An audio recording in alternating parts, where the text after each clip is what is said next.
Are you ready?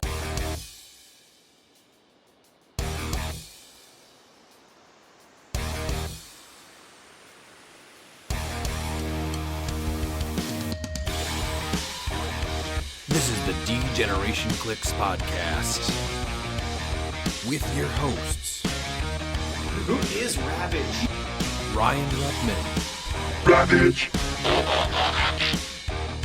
Hand me that bottle cap. Miles Kane, Hand me that paperclip. Grab that twine. Gun wrapper. Daniel Schwab, We Best friends. Asgard to Mouth, and Pete. 'cause I'm just me.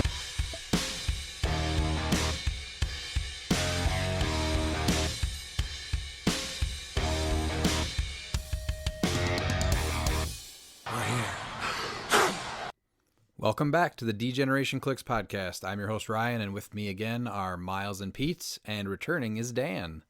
Miles, anything new in the last 24 hours? No, the wife's mad at me, but that's really nothing new. Yeah. So yeah, it's So been a good day. Nothing's changed. No, All right. Dan, welcome back. Glad you're feeling better. Yeah, I am too. It feels much better to not have whatever the heck was roaming through my system the past 36 hours. Now, were you not feeling great from that positivity poisoning that I forced on you over the last few months, or was it the adamantium poisoning from the adamantium ball and chain on Saturday? No, it was just the vibranium overload. It's fine. It's all right. All right. And Pete, with our Wisconsin States on Saturday, how many times you changed your build since Monday night's practice night? You can ask Miles how many texts he's gotten in the old DMs. Miles, what are we up to? Like 8? 6? I want to or say 7? 8. Yeah, Yeah, Yeah, 8, but- yeah. I'm in full panic mode. I am happy that young Daniel has overcome his positivity overdose to return to his morose ways and be back with us tonight, though. Same. This is a lot of consecutive days of click stuff in a row. Saturday was our monthly November game, and then Sunday we recorded episode 6 of Tide to Tide with Mark Bird. Monday was our local clicks night, and then yesterday we recorded a podcast with David Newmark, and now here we are again recording our ROC Silver States coverage. So it has been quite the streak here. Someone to say clickstastic. Yeah. Not me. That sounds a little negative. You're right. I apologize. Who else? I think you need some positivity now. That's true. For news here, Black Panther did finally release today. So along with Superman Up and Away Iconics, the DC 2025 starter set, and unfortunately a pre-errata Beetlejuice. So WizKids, if you're listening, please fix him before he ruins the next 2 or 3 years of clicks. And if you missed it over on yesterday's podcast, we do have something special from Pete. What would be fun? For our favorite resident local tryhard, he did not make a podcast yesterday. Therefore, I feel like the Bookwood Report was then multiple purchases now today to make it even more robust. This week, Mr. Bookwood purchased the DC starter set, the Beetlejuice Iconics, the iconic Superman 5 Black Panther boosters, Zara Jor-El, and out of those Panther boosters, he got Super Rare Falcon, Super Rare Snowboard, and Chase Badst. In addition to this, Mr. Bookwood also purchased a brick from our local store, and he got the old big giant pile of crap brick with no chases and no primes. Rough. So he's pretty much convinced he's going back to basically buying just singles. And in breaking news, late this evening of the Bookwood Report, he managed to get a Chase Loki. Bookwood, I'm proud of you. That's the degenerate spending we look forward to. And huge news is after some of the teams played were a little against the spirit of the game, there was a late night update to Silver Age, the ban list on Saturday night. So here is the memo that the ROC put out. Attention, HeroClix players. So let's look at some tournament rules real fast. Those of you that know the ROC know that we have pushed Spirit of the Game rulings for a while. This is based on something from the WizKids tournament rules found on the win. Tournament integrity. WizKids reserves the right to issue rulings during a tournament to preserve the integrity of that tournament.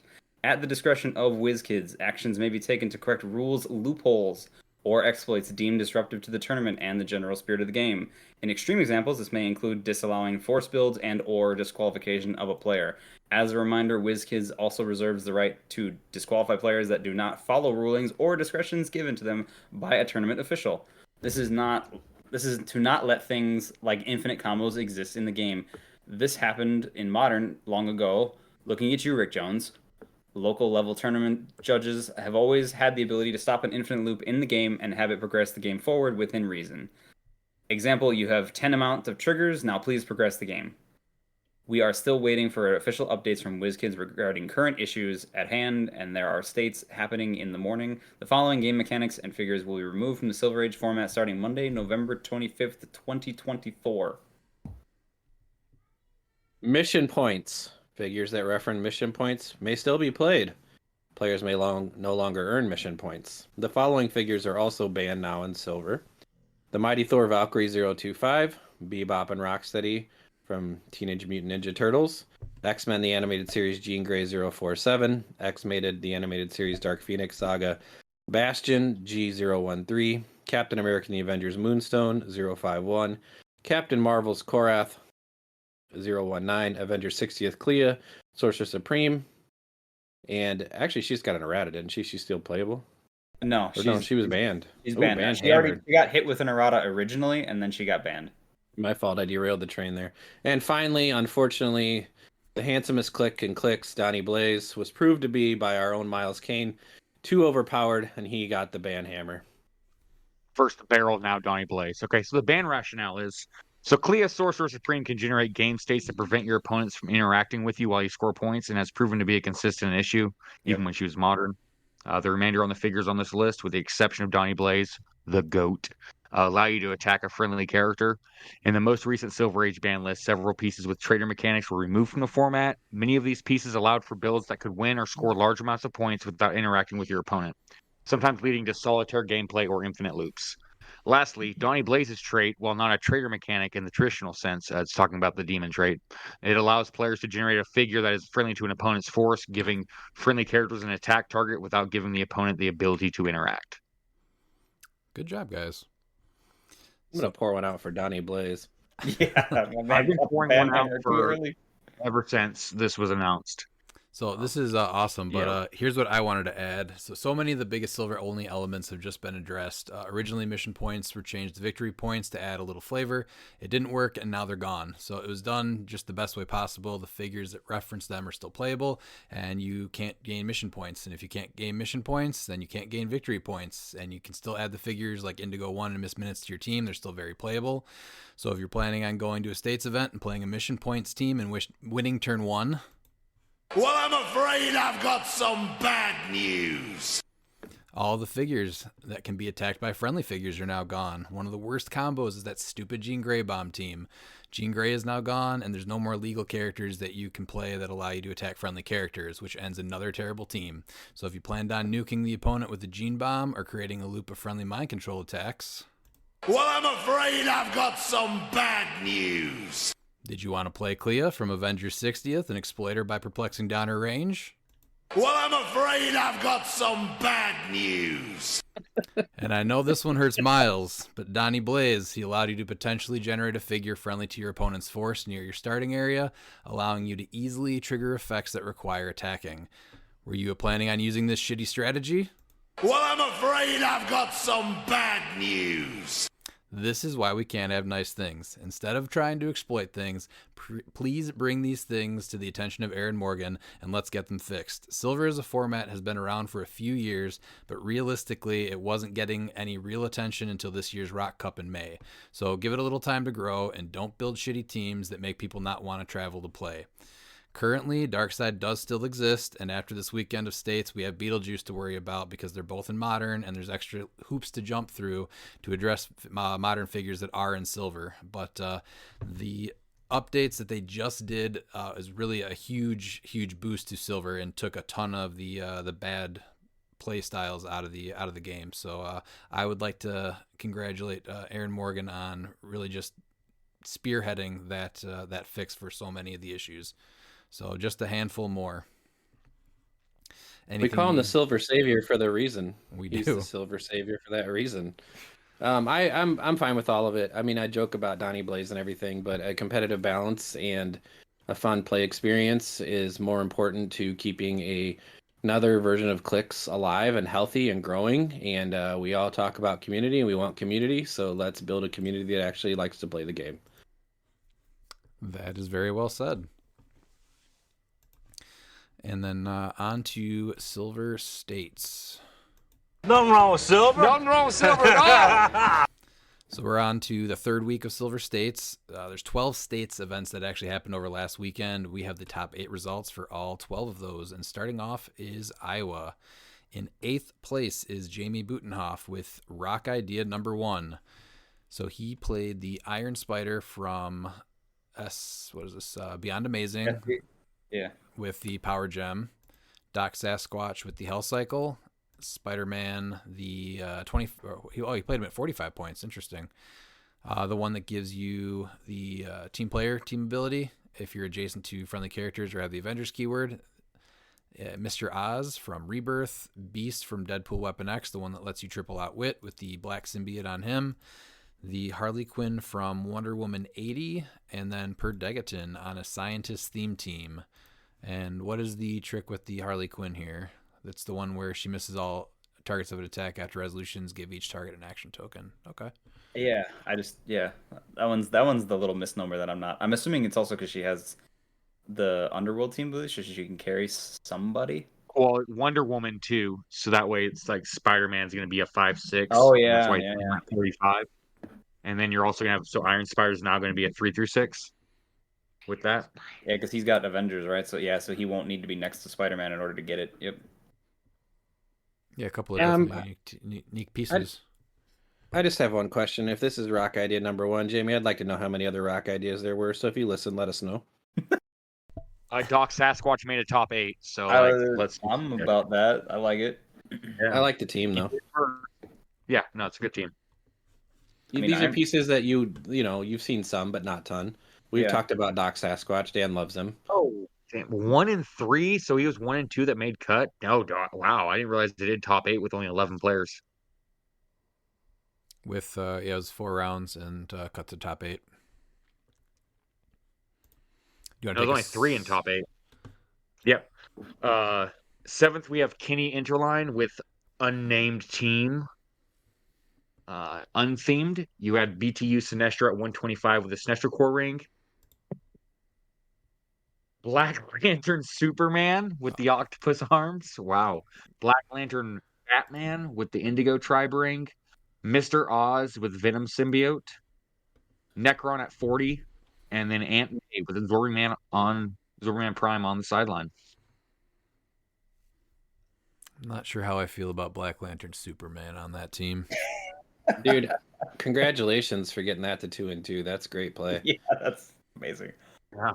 I'm a little wonked by the Venom sim, I guess, for shape change on Mr. Oz, I guess. I'm like, here, I thought it was the other one. I'm like, oh, he already has stealth, so what are we doing here? I'm guessing. Well, I don't hate the idea of double rollouts on something with no reducers. I'm surprised you of all people aren't advocating for Venom symbiotes on everything, but I mean, it's always it's one of the things that's just always on my build. It's like there. It's like, oh, just move that over. And plasticity, right? Yeah. That's a power that I have had to learn by playing you how important it actually is. My favorite piece on here is the Batman team up Sinestro at full points, though. I really like this piece, and I don't think I got a chance. That pulse wave is nutty. So very cool to see that one on there. Mm-hmm.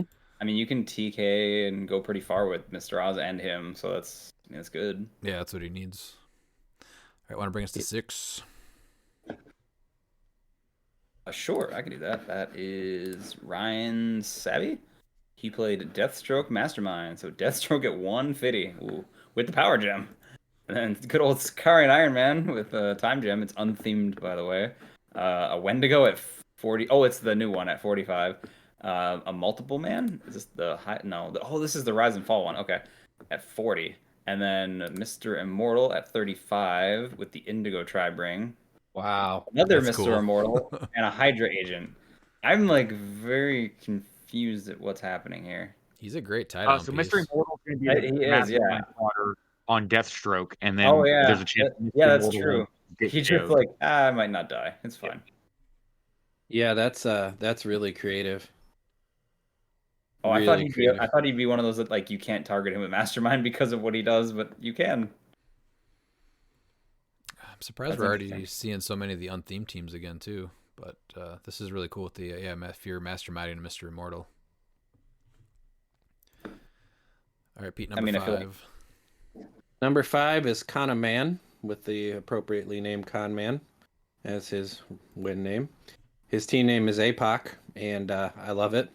It is just Grand Prize Apocalypse at 295 with a Soul Sword and a Mazo with the team up. So team up with the Flash on the sideline.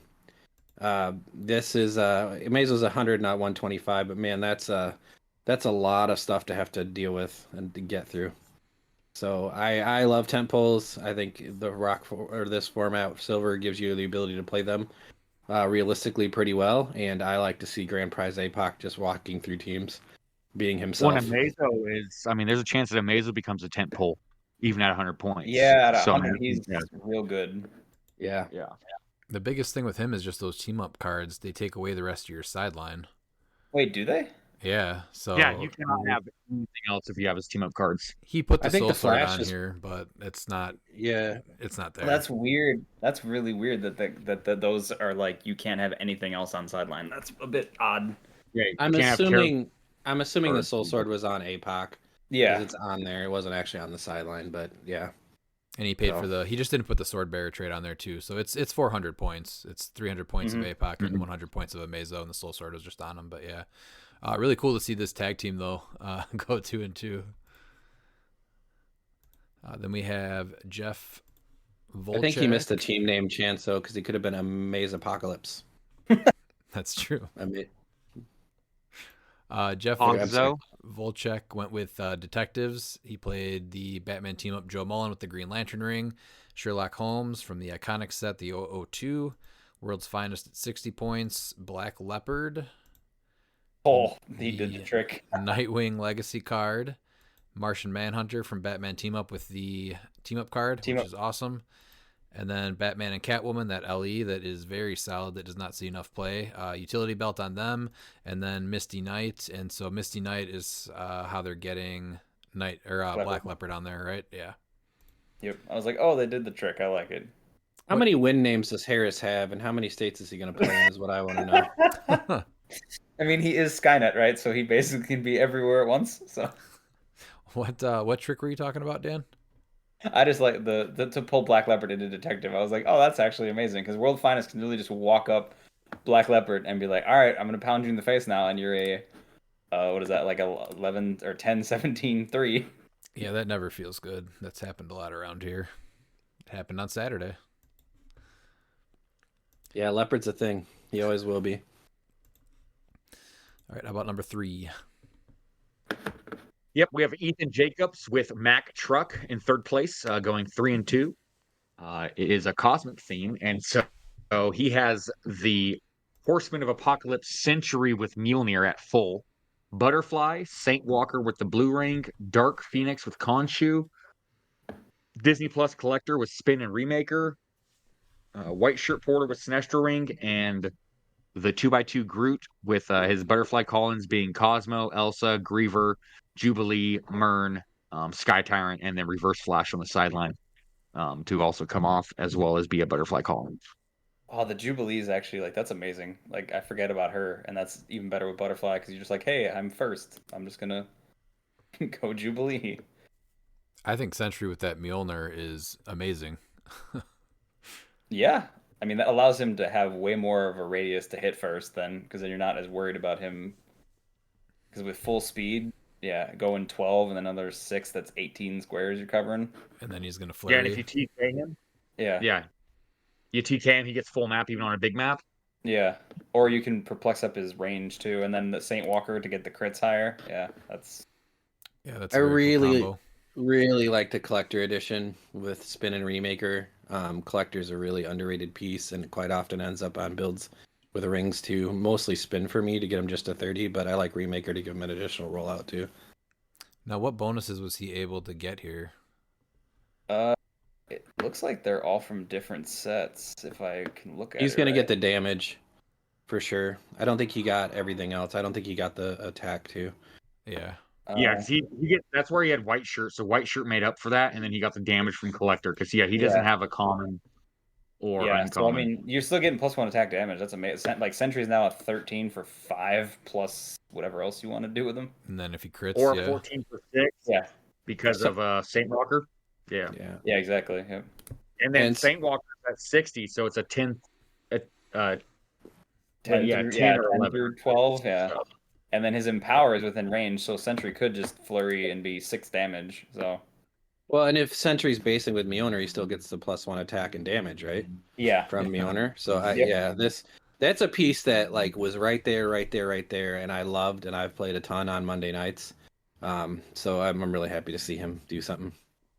Yeah, very cool team, Ethan. He went 3-2 with him. And then we have Alex Mater in second place. downrange 1.2. So it's Hawkeye and Hawkeye with the trick arrows, and then another Hawkeye and Hawkeye with incandescent and lightning. Sakari and Iron Man with the cloak of levitation. The uncommon Doctor Strange with the with the Avatar of Khonshu. The Legacy Ant-Man with Avatar of Taweret. That's really good. And then the Black Shirt Porter with the 0, and the 25-point Spidey, the super rare from Avengers 60 with the Darkhold, and 10-point Prime Hulk with the motorcycle. So, I mean, good team. Like, Yeah, he's got so many threats on the team. What's better than one Hawkeye and Hawkeye is 2 Hawkeye and Hawkeyes, and then you add the rings to them as well. So Yeah, because they have That's what? 4 Hawkeyes. They have 3 targets. Thanks, So Miles. incandescent Yeah, and very lightning are fun. just lighting people up too. Like that's nutty. because they already got 3 bolts, so that's a Yeah, lot so of damage. that's a 3. It's a 3 damage pen energy explosion that can hit everything. I think he came in second in another states with a similar or identical team, didn't he? He won. I think He won the states. Oh, he did beat won. the CLIA team. Yeah, Oh, very nice. yeah. Okay. I'm not. We didn't see that build, but I'm guessing that this is probably This says 1.2, Similar. so he's probably done. This is probably his second version, third version. So Yeah, I'm not sure he's not in an exactly. alpha, he's in a beta. All right. No, I mean, good team. I like it. Yeah, I think he's gotten a decent amount of practice with this one too, so very good. And then in first, Lucas. Pete, you want to tell us about this team? Mr. Lucas Van Hollen played a team that he called I'm Sorry Little One. It was on theme. He had Jean Grey from 047 with the Reality Gem, Butterfly, Trader from ABPI with the Bear of the Infinity Gem, Mind Gem on them, Spider-Man from Spider-Man Beyond Amazing, the L088 at 40 points with the Liar Ring, 2 Spiderlings, one with Mind Gem and one with the Zero Mandarin Ring, and then Ant-Man Legacy, 4 Lex Luthor chases from JLU. Sideline was Bishop Prime, Bizarro Green Arrow, Black Vulcan, Brainiac, Cosmo, Gorilla Grodd, Griever, and Mern. And congratulations, Lucas, on the win. I mean, I think he looks like he just about full cleared everybody. This is the team with the 80 attacks a turn. This is the team that got a lot of stuff banned. Yes. Yeah. Yep. If anyone listening has not heard the Critical Clicks episode, the debate for the soul of silver, who is right, I suggest going to listen to that and listen to Lucas talk about this and a whole lot of silver. And spoiler alert, it's Lucas that's right. All right. Spoilers. I will second the, if you have not listened to Critical Clicks, please go listen to that episode. It is a great episode. Honestly, it's a great debate, and it's a great back and forth between Lucas and Scott. Yeah, it was a really solid episode, and it was good to just have like an honest discussion about things. So that was good. All right, and then we got 20 players at Guanajuato, another Mexico states. So coming in 8th place here, we have Alex Sarand. He played Darkseid at 300 points with Remaker and 0, Kazar with the Venom Symbiote, Scott Porter, and Proteus. So the version where you just run through barrier and deal a bunch of unavoidable damage. So let's move on to number 7. It's Jorge Luis Ortega Solis with Consuesius in Advertitus. I think. I think. Actually, I that's That's a good attempt. Yeah, it's a good team name, actually. I'm digging this yeah, one. It's Black Widow from the Black Widow movie at Ooh. 100 points with Cloak of Levitation, Hawkeye and Hawkeye with Trick Arrow. Peacemaker, the 60 point, was this the It's the Yeah, the, Dan mo- from it's the move Peacemaker. Peacemaker. Blue Marvel at 50, Valentina Allegra de Fontaine. Tauret, cool. Make it stand Tauret. Hydra Officer from Avengers Forever, 25. And then Black Shirt Porter, Thunderbolts. Dope. Thunderbolt. Now, this is the first team that we've seen this Black Widow get played, right? She's Yeah. still so good though. Like I know that she got pretty heavily nerfed, but she's still so good. Honestly, though, one of the big things is that she runs out of those trade craft tokens pretty fast. But again, in 400 silver, you usually get a turn or two less. So she's still really good. And I've not seen her played much. She like ran a good year, I think, of Modern, right? In the beginning of COVID. I Void by definitely that. played her for Yeah. The played attack her rolls for of a 4 or time, yeah. less. Can't be re-rolled. Because who is it that she teams up with that like a 4 or less is a crit miss? I forgot who it was, but I did deal with that. And that was not fun. Can you find that out? I don't remember. Is it a new piece from Black Panther? No. Yeah. No, this is a few years ago. It's when she was a Modern. I remember going against Alex Kuz with it. Oh, is during it Avengers? Is it Raven? Does Raven do something like that? Or no? The new Raven? Raven now, yeah, but I'm talking about this is a few years ago when this Black Widow was Modern. Well, let's make it happen again with a better piece. With Raven. It is Raven, right? The bystander? Yeah, No, I think The so. new one. Oh, okay, yeah. I guess, yeah. I want to find out what that is now. No, Okay. We can move on to the sixth place team, but I really like this team. Let's see, sixth place is Daniel Montesio with I like the team name. Don't touch me, effers. Clea Sorcerer Supreme with the Reality Gem. Oh well, that's why. Ghost Rider 048. Dario Auger, always a classic. Harry Leland with the emo mod. Sicarian Iron Man with the Cloak of Levitation. Wanda Maximoff, the uncommon with the Carter Shield. And then the White Shirt Porter with the Sinestro Core Ring. So, and most of his sideline was swaps for Ghost Rider. So defensive cell pulse wave. Yeah, pretty much. Yeah. Okay, so it's the Dan was right. It's the Raven bystander from Odin and Ravens, and for 5 points, it's also just a bystander that you can get out of a chase booster. When an opposing character within 4 squares in line of fire attacks, attack rolls of 4 or less are critical misses. So basically, if they roll a 4 or less, you're just locking in their crit miss. That's awesome. for 5 points. Sounds good to me. 100, And does not break theme either because it's a bystander. So you just murdered that bystander. This is a little bit of a low scoring person that got into top 8 though. 620. Yeah, they won, but they didn't win by a lot. Yeah. Well, yeah, as the Clea team, they're not going to try and win. They're just like, hey, guess what? Good luck. Yeah, because they've Yeah, got yeah. Hence the name. they've got a couple versions of Perplex. Because Ghost Rider can get it from Moon Knight. You've already got the Perplex with Sicarian, and Scott's got a Perplex, so you just triple Perplex down her range. Yeah, where she's a 2. Yeah. All right, Pete. Got 5th place. Moving on to Mr. Gary Hernandez, playing a team called Plumagay. It is a detective theme. He had Fred from BTU 057, Captain Carter Shield, Shaggy from Batman Team Up with the Emotional Modifier 063, Sherlock Holmes from the Iconics with Wonder Woman's bracelets, the 02 Holmes, Daphne from Team Up with Bucky's arm, Daphne again from Team Up, Jennifer Kale, Misty Knight, 021, Prime Batman at 25 with the Utility Belt Green Lantern Ring, and I believe that's a Black Shirt Porter. Sideline was Black Vulcan Brainiac. Lex Luthor, Samurai, Scrappy Doo, Case of the Adventure of the Speckled Band, Stakeout, and String of Cat Burglars. And I do not see a barrel. Thank you. That's banned. It's over. Oh, that's why there's no barrel. I knew Dan had all these answers.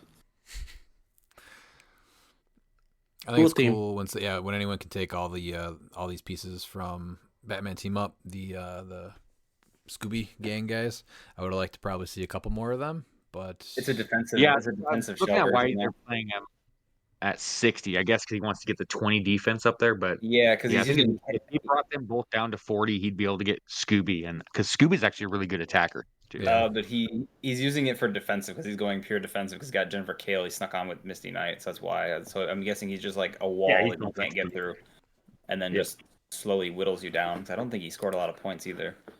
That's not bad. It was only, it was only 885. 20 Yeah, 20 was- players though, and that made top 5. That's pretty good. Oh yeah. It's just fun to see the Scooby Gang. Yeah. Mhm. Yeah. All right, 4th place, Rosa de Lima Sanchez Pisa. Unnamed team, Latveria theme though. Doom, the Ooh. Annihilating Conqueror. Solaris, the Legacy card. Love to see him. Butterfly, Demon in Armor with Captain Carter's shield. House of X Bishop with the Tesseract. Space Ghost. Scott Porter, the Black Shirt. And Perdegaton with the Emotional Modifier. So, does that... I guess you can use it more than once, but if you use the Tesseract for his first phasing teleport, does that still generate Shard? I don't think so. Well, it just says when he's given a move, right? No, it's No, when it's- you yeah, have to you have to use phase. phasing. Yeah, so... It says it's specific to that phasing teleport. Yeah, it's not when he's given a move. So yeah, But I think his trait can still be used when you use phasing teleport. no, it just says So that's where the rules go into that you have to use that specific source, just like with Prime Vision Oh, and the okay. Tesseract. So And one it of says the... specifically Bishop uses it. Yeah, So he so has if to use you that phase. wanted to generate Shard, you would not be able to use Prob that turn, but you're probably doing that early on, so it's not that big a deal. Yeah, I'm guessing he's just fine with that. Yeah. I do I like like that Latveria. Solaris is giving you, what is it, the 10 range, and then Bishop is stopping people from hitting from, what is Yeah. it, how many away? 5, 6? Oh, 6, it's I on think they have to Shard. be- Where is Yeah, it? it's on Shard, but I think they have to be within 6, so it's like 5. Opposing characters can only attack characters within 5 squares of themselves. Oh yeah, so yeah, even less. Yep. So 5, yeah. So We what's don't- the rule now, Redman? Within and Miles, I told you that was a bad day. It was, I mean, but that was such a great like day. That was just fantastic to watch. I just very I got my tired. popcorn out. Very tired, lots of pre-workout in the middle of a workout, and it was a lot of different wording for a very similar effect. yeah, absolutely. And I just want to know the final count and tally of the amount of kittens that you did kill. 34. Oh my god. Wow. Good enough. I like the team. A lot of utility, Doom swap, and Butterfly, and then you go the Latvian village map. Creating your own mastermind fodder is really, really, really underrated. So I want to know if he ever used Crazy Jane. Like that is an amazing call in just because. I'd love to know if he actually ever brought her in. Now, what is... Oh, never mind. That's the Legacy Ace. I think one of the cool things about Latveria is it's one of the keywords when you cheat with that Doom, that it's the teams are always very, very different. A lot of Yeah, times, like X-Men swap with like APOC and Genesis, you're playing the same stuff. A lot of this X-Men swap, Avengers, Fantastic Four, it's all the same teams. Whenever you see this Doom swap with Latveria, I think it's always some pretty unique stuff. So, yeah, very cool. yeah, giving Perdegaton onto Latveria is huge. So very cool team. 3rd place. All right, and then third we have Hugo Lomel. Is that an F? I can't. Lomeli. Lomele. With Hugo's rules. I wonder if Hugo's is related to O'Doyle. I would assume so. Rise and Fall Blackheart with Power Gem, Butterfly, Kazar with the Emo mod, the Saturnine prize with Radioactive Clay, Scott Porter, Surtur, and Starro. And then he had Ace, Black Vulcan, Firestorm, Green Arrow, John Tonkenstein, Myrn, Sentinel, and Wonder Woman as his sideline. That's wild. Okay. And this is one of the first teams I think we've seen Blackheart on, right? For a piece that was near broken with Cthon on him and running the meta 6 months ago. Today? Yeah. No, there was one where we saw there was quite a few double. Oh yeah, that's right. There was it was one of the other silver events where he had a couple teams that had one or I two. think it was where there was like three people that played double Blackheart. That was all at one event though, right? As far as the top eight on a lot of these, he's really not seeing the play that he was before. He was running stuff he's not. Back at ROC Cup. He's still an incredible piece. Mm-hmm. All right, want to bring us to number 2. Sure. We have Oscar Galindo with Camo Ruler Silver Age. You've already spoken my language. So we have Camo with the Nightbringer and Remaker. Dr. Doom, which is the DJ Doom. Always cool. Butterfly, APOC, and Genesis with Soul Swords, I'm guessing. And then the Ellie Saturnine and the Blackshirt Porter with the Venom Symbiote. That looks like a very frustrating team to chew through. Yeah, you're having a tough time because with DJ Doom, I mean, if you roll your 3 die and you're just like, okay, well, I've got 3 of whatever loaded. I mean, that's really nice. So very aggressive. Went 5-2. It looks like 1,770 points. Not bad at lots all. of points. With that team, you are gonna rack points. So yeah, I get that. All right, Pete, what took First overall is Mr. Jose Eduardo Orozco Valverde. He played a team named Aqua God. Shout out to Aqua Miles. Ruler theme, Butterfly, 7-0. Just want to say 7-0. Yep. Aquaman BTU team up, which we all know what it does because Miles tells us all the time. Spin Ring, Zero Ring, Black Leopard, Space Gem, Dario Auger with the emotional modifier. I love the amount of Dario Auger at this event. Diana with the Hell Cycle, Kong with the Avatar of Tauret, and the Black Shirt Porter with Influence and the Liar. Sideline was Black Mana, Brainiac, Caveman, Wally West, also Bloodstone, Gorilla Grodd, John Constantine, a Tyrant of the Skies, and then, of course, Tauret. And he did have the Atlantis Throne Room map. So this is a nightmare of a team if you're not prepared for Dolphin. So the only thing is Kong doesn't get the buff because it's only standard friendlies get the. I mean, not that you really need it with Kong, but just throwing it out there. I have heard Kong is unplayable for many people. Awful, just bad piece. Yeah, I'm surprised at one, but no, this is just proof. I've been writing, saying the praise of Dolphin for years at this point, and it's good to see that somebody else was able to go undefeated and prove that point. So congratulations for winning your is it considered a states or a provincial or whatever down there in Mexico? But this is awesome. 7-0 is just amazing.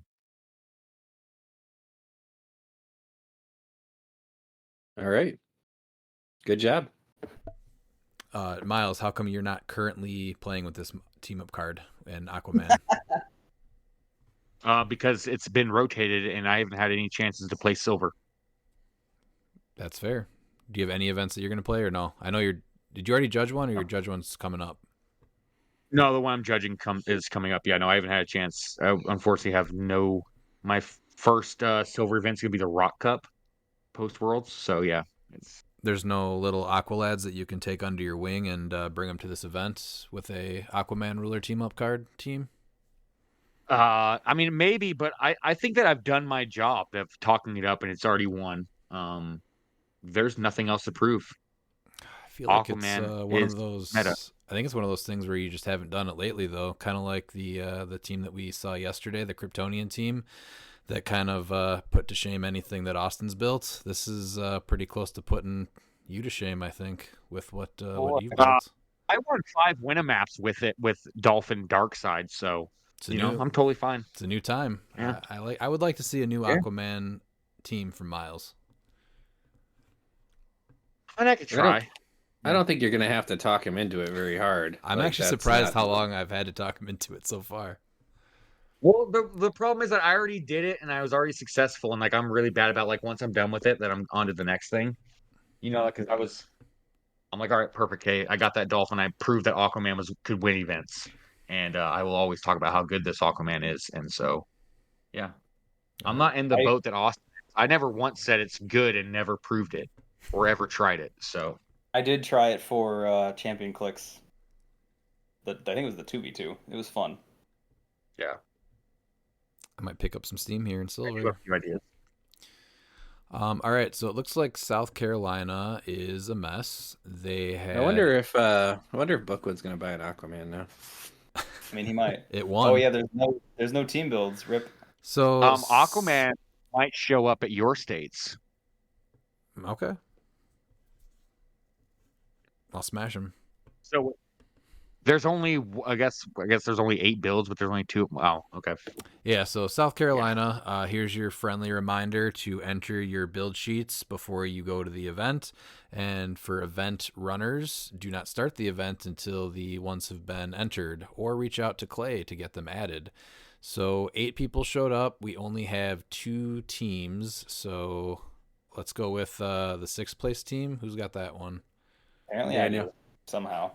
All right, we have what's this? Lamar Stancil with Ultron Silver Infinity. So we have Ultron Infinity with the Mind Gem, Immortus with the Lyre Ring, Butterfly, Notorious Wonder Woman, the Deceased with the Golden Armor. I actually really like that, especially seeing the Golden Armor in play on Saturday. The Saturnine with the Pumpkin Bombs, the LE, and then a White Shirt Porter with the Sinestro Core Ring. The sideline was the LE Black Panther, the new one, JLU Brainiac, the Chase, Beezer, from the Guardians. Let's see the Legacy Cap, Elsa Bloodstone, Prime Etrigan. Who is he coming in for? Saturnine? Saturnine potentially. I guess. Griever, Maxwell Lord. Oh, and he had a couple the few tarot cards. So, interesting build. I will give it that. As a fan of equipment, I really liked having any Wonder Woman that didn't come from Wonder Woman 80 be able to equip this armor and use all that. And Pumpkin Bombs on Saturnine is a pretty good call. She's still an 11 attack, 8 range, 3 bolts. So, I mean, that Wonder Woman's deadly. Like, if you don't deal with her, she's gonna just shut down things. Because if she hits with that damage power, that's bad news for anybody. So. And Prime Etrigan is a May, right? You don't have to bring him in. So. No. You have to. It's not a May. You have to. Wow, that's so you're really just waiting for that time to attack with her, and if it happens, I guess you're okay with it. Yeah. So, yeah, it's cool. I mean, that's a cool use of him. I like it.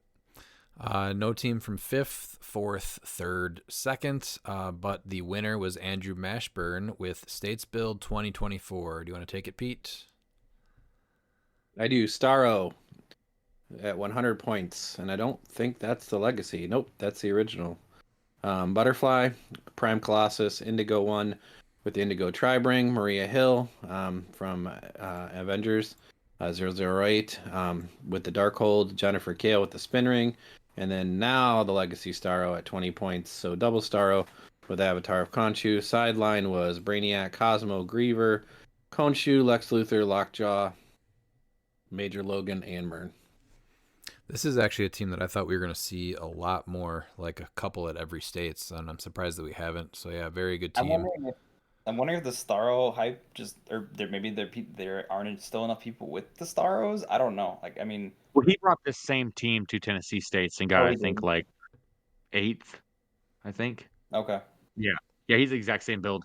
I'm wondering about the Lockjaw, because I'm looking at it and nothing shares a keyword with Lockjaw. So I guess maybe it's just to bring someone up or something. Maybe he's just a fan of Lockjaw, since you can throw stuff on your sideline. I think many people have done that. Yeah. I mean, Lockjaw doesn't really. Yeah, he doesn't have any of the keywords. I don't know. He just likes the jaw. Yeah. Nothing wrong with that. No. Well, I mean, he does make attacks, to make people immobile. So there is that. Yeah. Congrats to Andrew Mashburn for taking first. And then going to ROC Pennsylvania States, they had 21 players. Coming in 8th place was Eric Leaner with nothing original here. He went 3-3. He had the 300-point Dark Side with the Remaker Ring, Zero Ring, Kazar, Venom Symbiote, Scott Porter, the Black Shirt, and Proteus. So just running through barrier to deal unavoidable damage. Let's go to 7th place.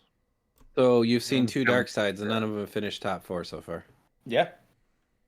So we have a team with double Blackheart, the X-Men Rise and Fall, one with Trick Arrow, one with Power Gem, Man-Thing, Kong, Wonder Woman, Jennifer Kale with the Sinestro Ring, and Black Shirt Porter with the Emotional Modifier, and his sideline was Poseidon and Destroyer Prime. So there's that East Coast Blackheart love. Yeah, I'm trying to look at this here. They have. I think he actually played for the same team at New Jersey or New York States. I'm pretty sure this is the same Brian as well. Do you remember how he did there? I think about the same. I think there was a decent amount one of of the- crossover between these two Yeah. states. It looks like, yeah. But yeah, Blackheart with the trick arrows and Blackheart with the power gem. That's a pretty devastating 100 and what is it, 70 points. Yep.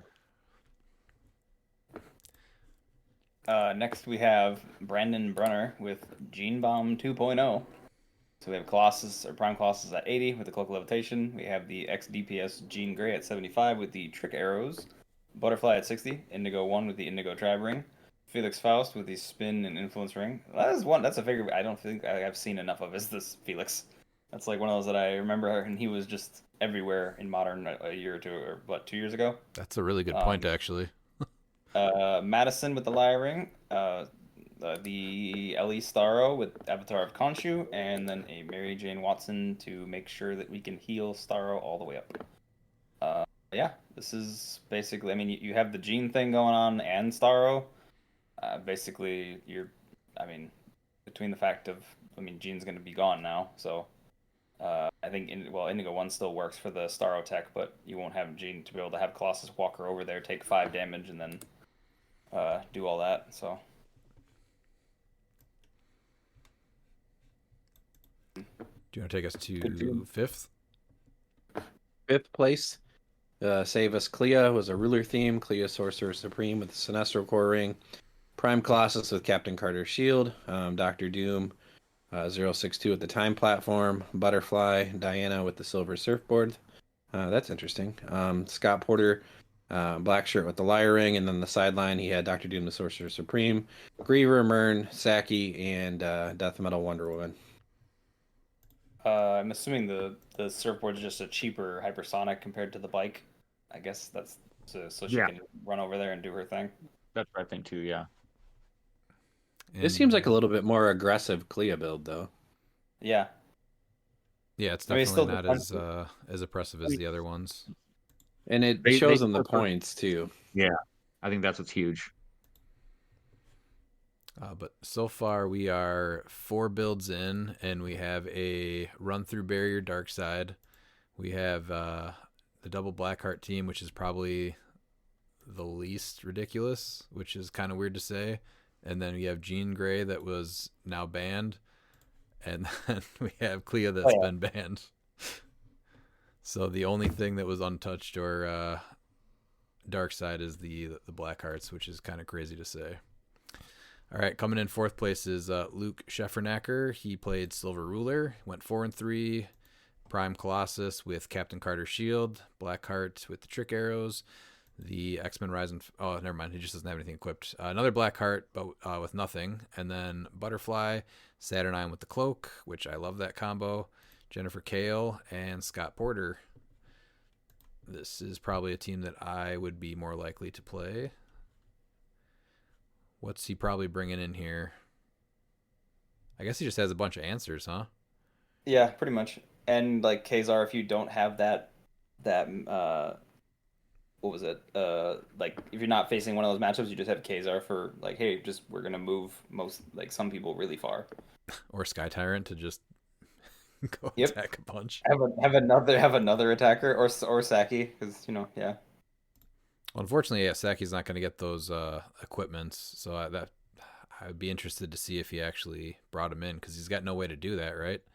Unless he starts with 3 regular ones just in case. Yeah, I guess if you need if you started with 3, or if you needed a Outwit and Perplex, I guess. Yeah. But I do like the again double Blackheart and then Saturnine with the Cloak. And bringing Jennifer Kale in without Man-Thing, which is a little risky, but I like it. Next is Ed AB. He's got Starolossus. So it's Colossus with the Cloak of Levitation, XDPS Chase Jean Grey with the Trick Arrows, Butterfly, Ellie Saturnine with the Indigo Tribe Ring, Venom Magneto with the Darkhold, the let's see, Blackshirt Porter with the Spin Ring, the Colossal Groot with Avatar of Taweret, and good old 20-point Starro.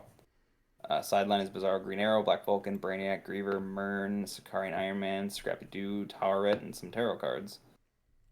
So, pretty similar to that other guy's build. A couple tweaks here and there, but it seems like it's very similar to what's going on. Yeah, you get the double TK of Venom Magneto to get Colossus and Jean Grey out there, and then just probably do the bomb, and then you have Star to heal. Yep. Yeah, and you have Groot to heal too, because he's colossal and has Taweret, so he can just hopefully heal every turn, and he's just your leadership, and Pog maybe Retal generator. Ah, yeah, there it is. Oh, and then Darkhold on Venom Magneto, which I like that as well. All right, how about second place? Oh, that is also me. All right. So we have Anton Winder. So this is down the road.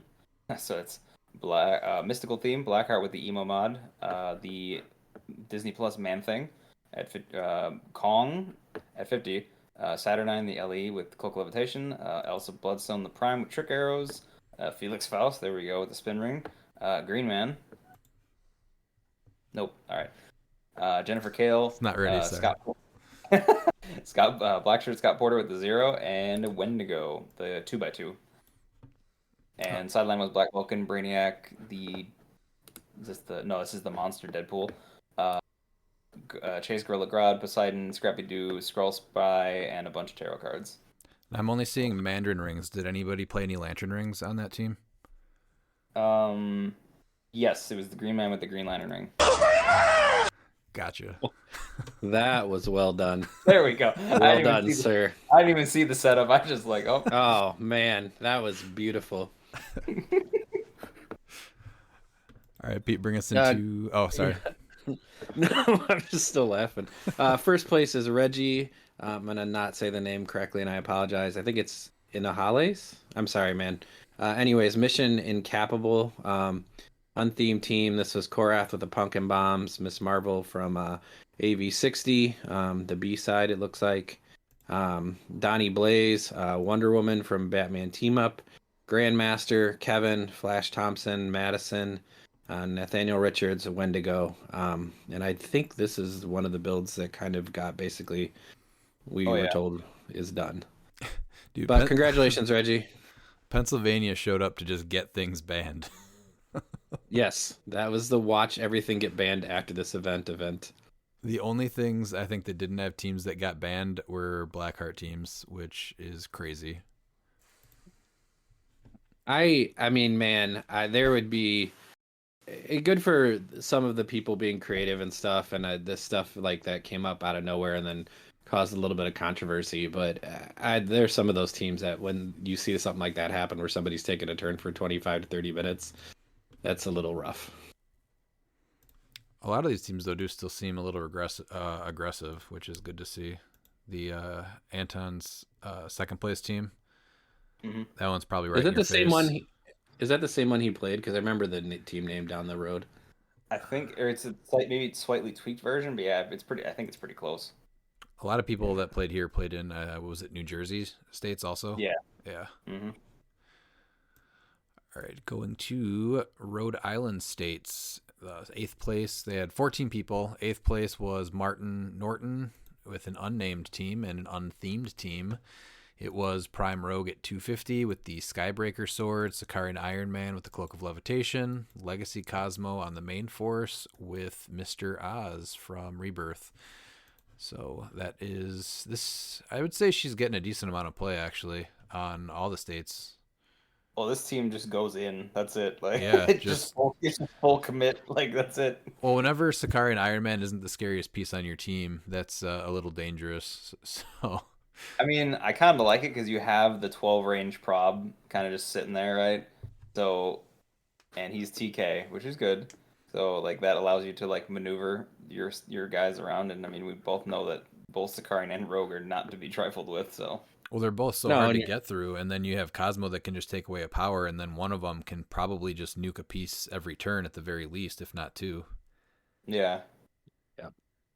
Yeah, I think it's a pretty straightforward team, and I like it. This would be something that I would consider playing, definitely. Limit your mistakes and just get a chance to be aggressive. I feel like a couple of the games had to probably go pretty quick. He went, what was it here? 2-2. But yeah, very aggressive, very cool team. All right, how about number 7? Next is Petros Papadopoulos with Darkside zipping by. Well, this is Darkside with the Silver Surfboard. Oh, that's new. The AV60 leader with Lyre and Zero. Okay. And then Saturnine, the Ellie with the Mind Gem. So it is a ruler theme. Absorb Man, Black Vulcan, Brainiac, Gorilla Grodd, Flash from Batman Team Up, and tarot cards on the sideline. So this is still a similar vein of he goes through a bunch of blocking, but I'm assuming this allows him to still make an attack with this because you're using hypersonic. Well, he's only getting barrier though from the 0. I think this is a much more reasonable dark side team. This I think is very fair. If you need to get that free barrier to do the 2 unavoidable, it's not the worst thing. And you're still trying to attack. He's given him the Silver Surfboard so that he can hypersonic with his 8 range. So this is a much more respectable dark side build, I think. Nothing wrong with this one. And leader is good, so it has leader. I'm sold. Best dark side build. Yeah, I agree. I like it. I like the Mind Gem on Saturnine too, actually, a lot. Triple target mind control? Yeah. Cool team, man. Next is Dan Noga. So this is Animal House 2.0. So it is Butterfly, Kazar, Double Kong, Legacy Cosmo with the emo mod, and then Captain America, Pegasus Cap with Skybreaker, the Jaw with the Blue Lantern Ring, Black Shirt Scott Porter, and High Evo with the Isotope. And his sideline is the Aquaman, Chase, Gorilla Grodd, Griever, Major Logan, and Scrappy Doo. So a couple answers on the sideline. Animals, I think, is a team that I am very surprised that we're not seeing more of. Oh, especially in silver. Yeah, it was one of so many great options. It was one of the strongest keywords as it rotated out, and we've gotten a ton of crazy additions like Kongs and like that Captain America Pegasus. If you have 2 Kongs running towards you and you also have to deal with the Pegasus Cap, it's very hard to decide what you're trying to go after and dodge. I mean, those Pegasus Cap is probably equipped, but that's 150 points of just kick your ass. Yeah, right there for you. He's got Skybreaker, so he's making the 2 attacks. No defense, and then Kong's just in your face.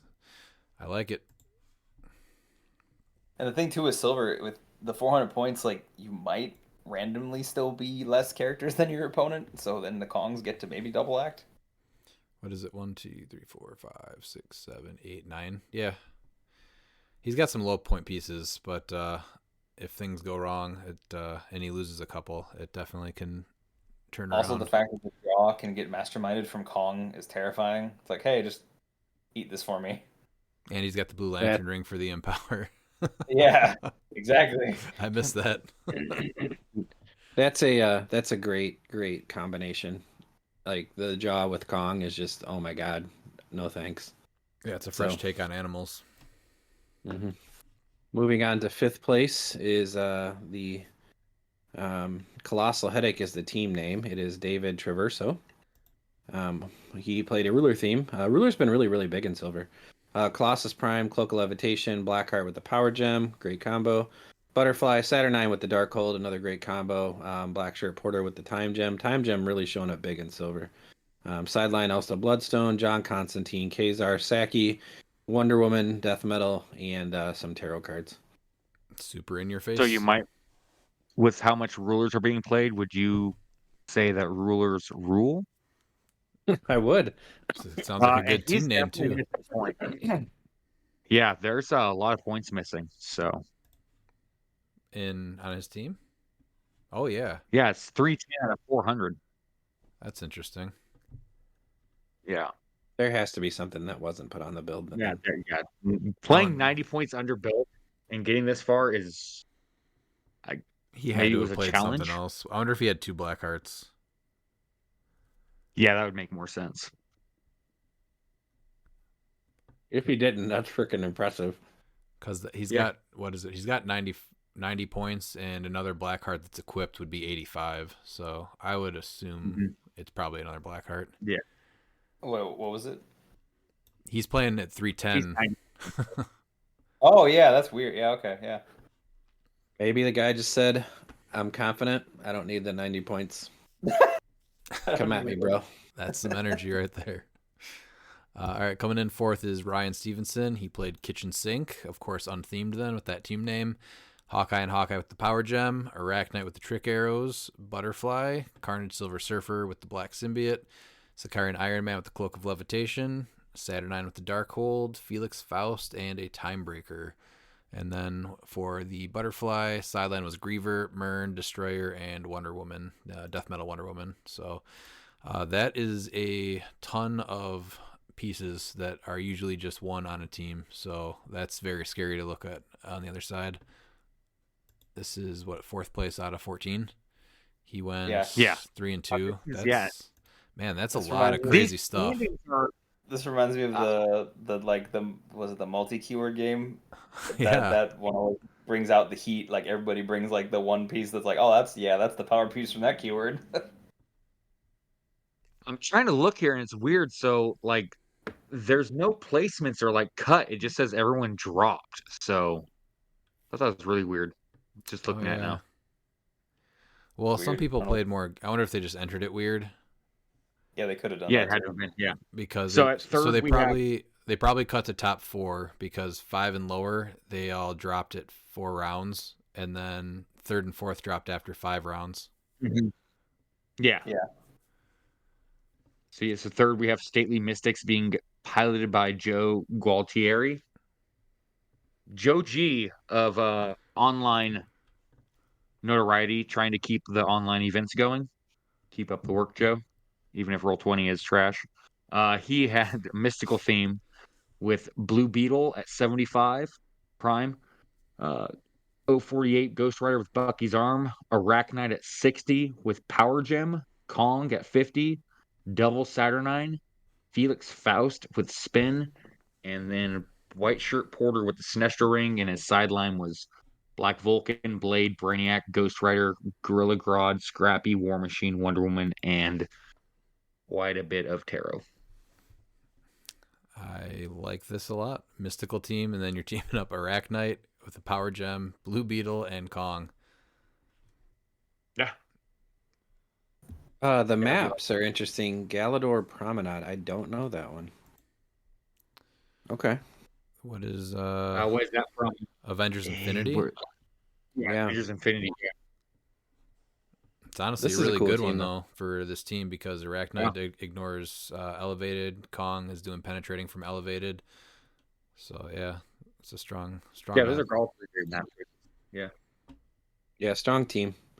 Double Saturnine is rough. I'm assuming she's going to catch something at some point, but I like it. I like the team a lot.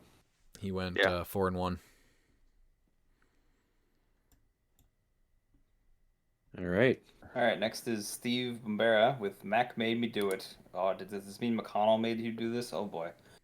All right, so it is an Avengers theme team. We got Starbrand from AB60. Miles, I know you're already ready. Exos with the Exospecs. We have Starbrand's Rescue amazing. from ABPI. What is this? I remember this piece with Trick Arrows. Sicarian Iron Man with the Cloak of Levitation. Steve Rogers, the 50-point rare from CAV with the Spin. Prime Brother Voodoo with the Mighty Thor Axe. Kevin with Avatar and Tauret, and Scott Porter. So who is Steve-O sneaking on? Is it really? No. I'm confused as who he's sneaking on the team. Is it? Oh, it's Kevin. He's sneaking on Kevin. Interesting. Oh, okay. I was like, where is the cheat on here? And I'm like, oh, it's Kevin.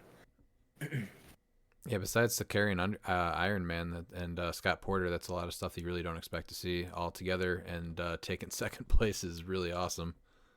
The Rescue is so interesting because it's like the once per game she can do is really nasty. So that's pretty cool.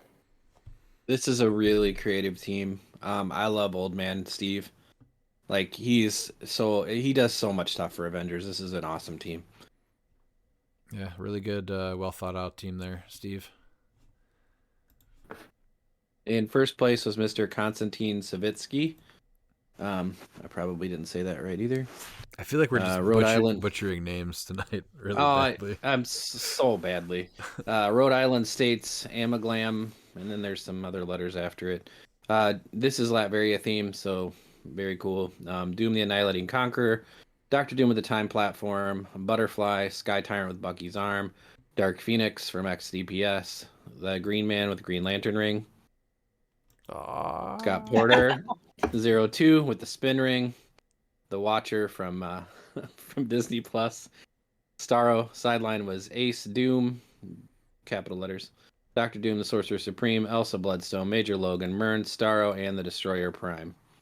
Now With Pete, the Latvian Village map. Pete, that was Yes, sir. Sky Tyrant, Dark Phoenix, and then Scott Porter. I believe there was the Green Man. There he is. Thank you.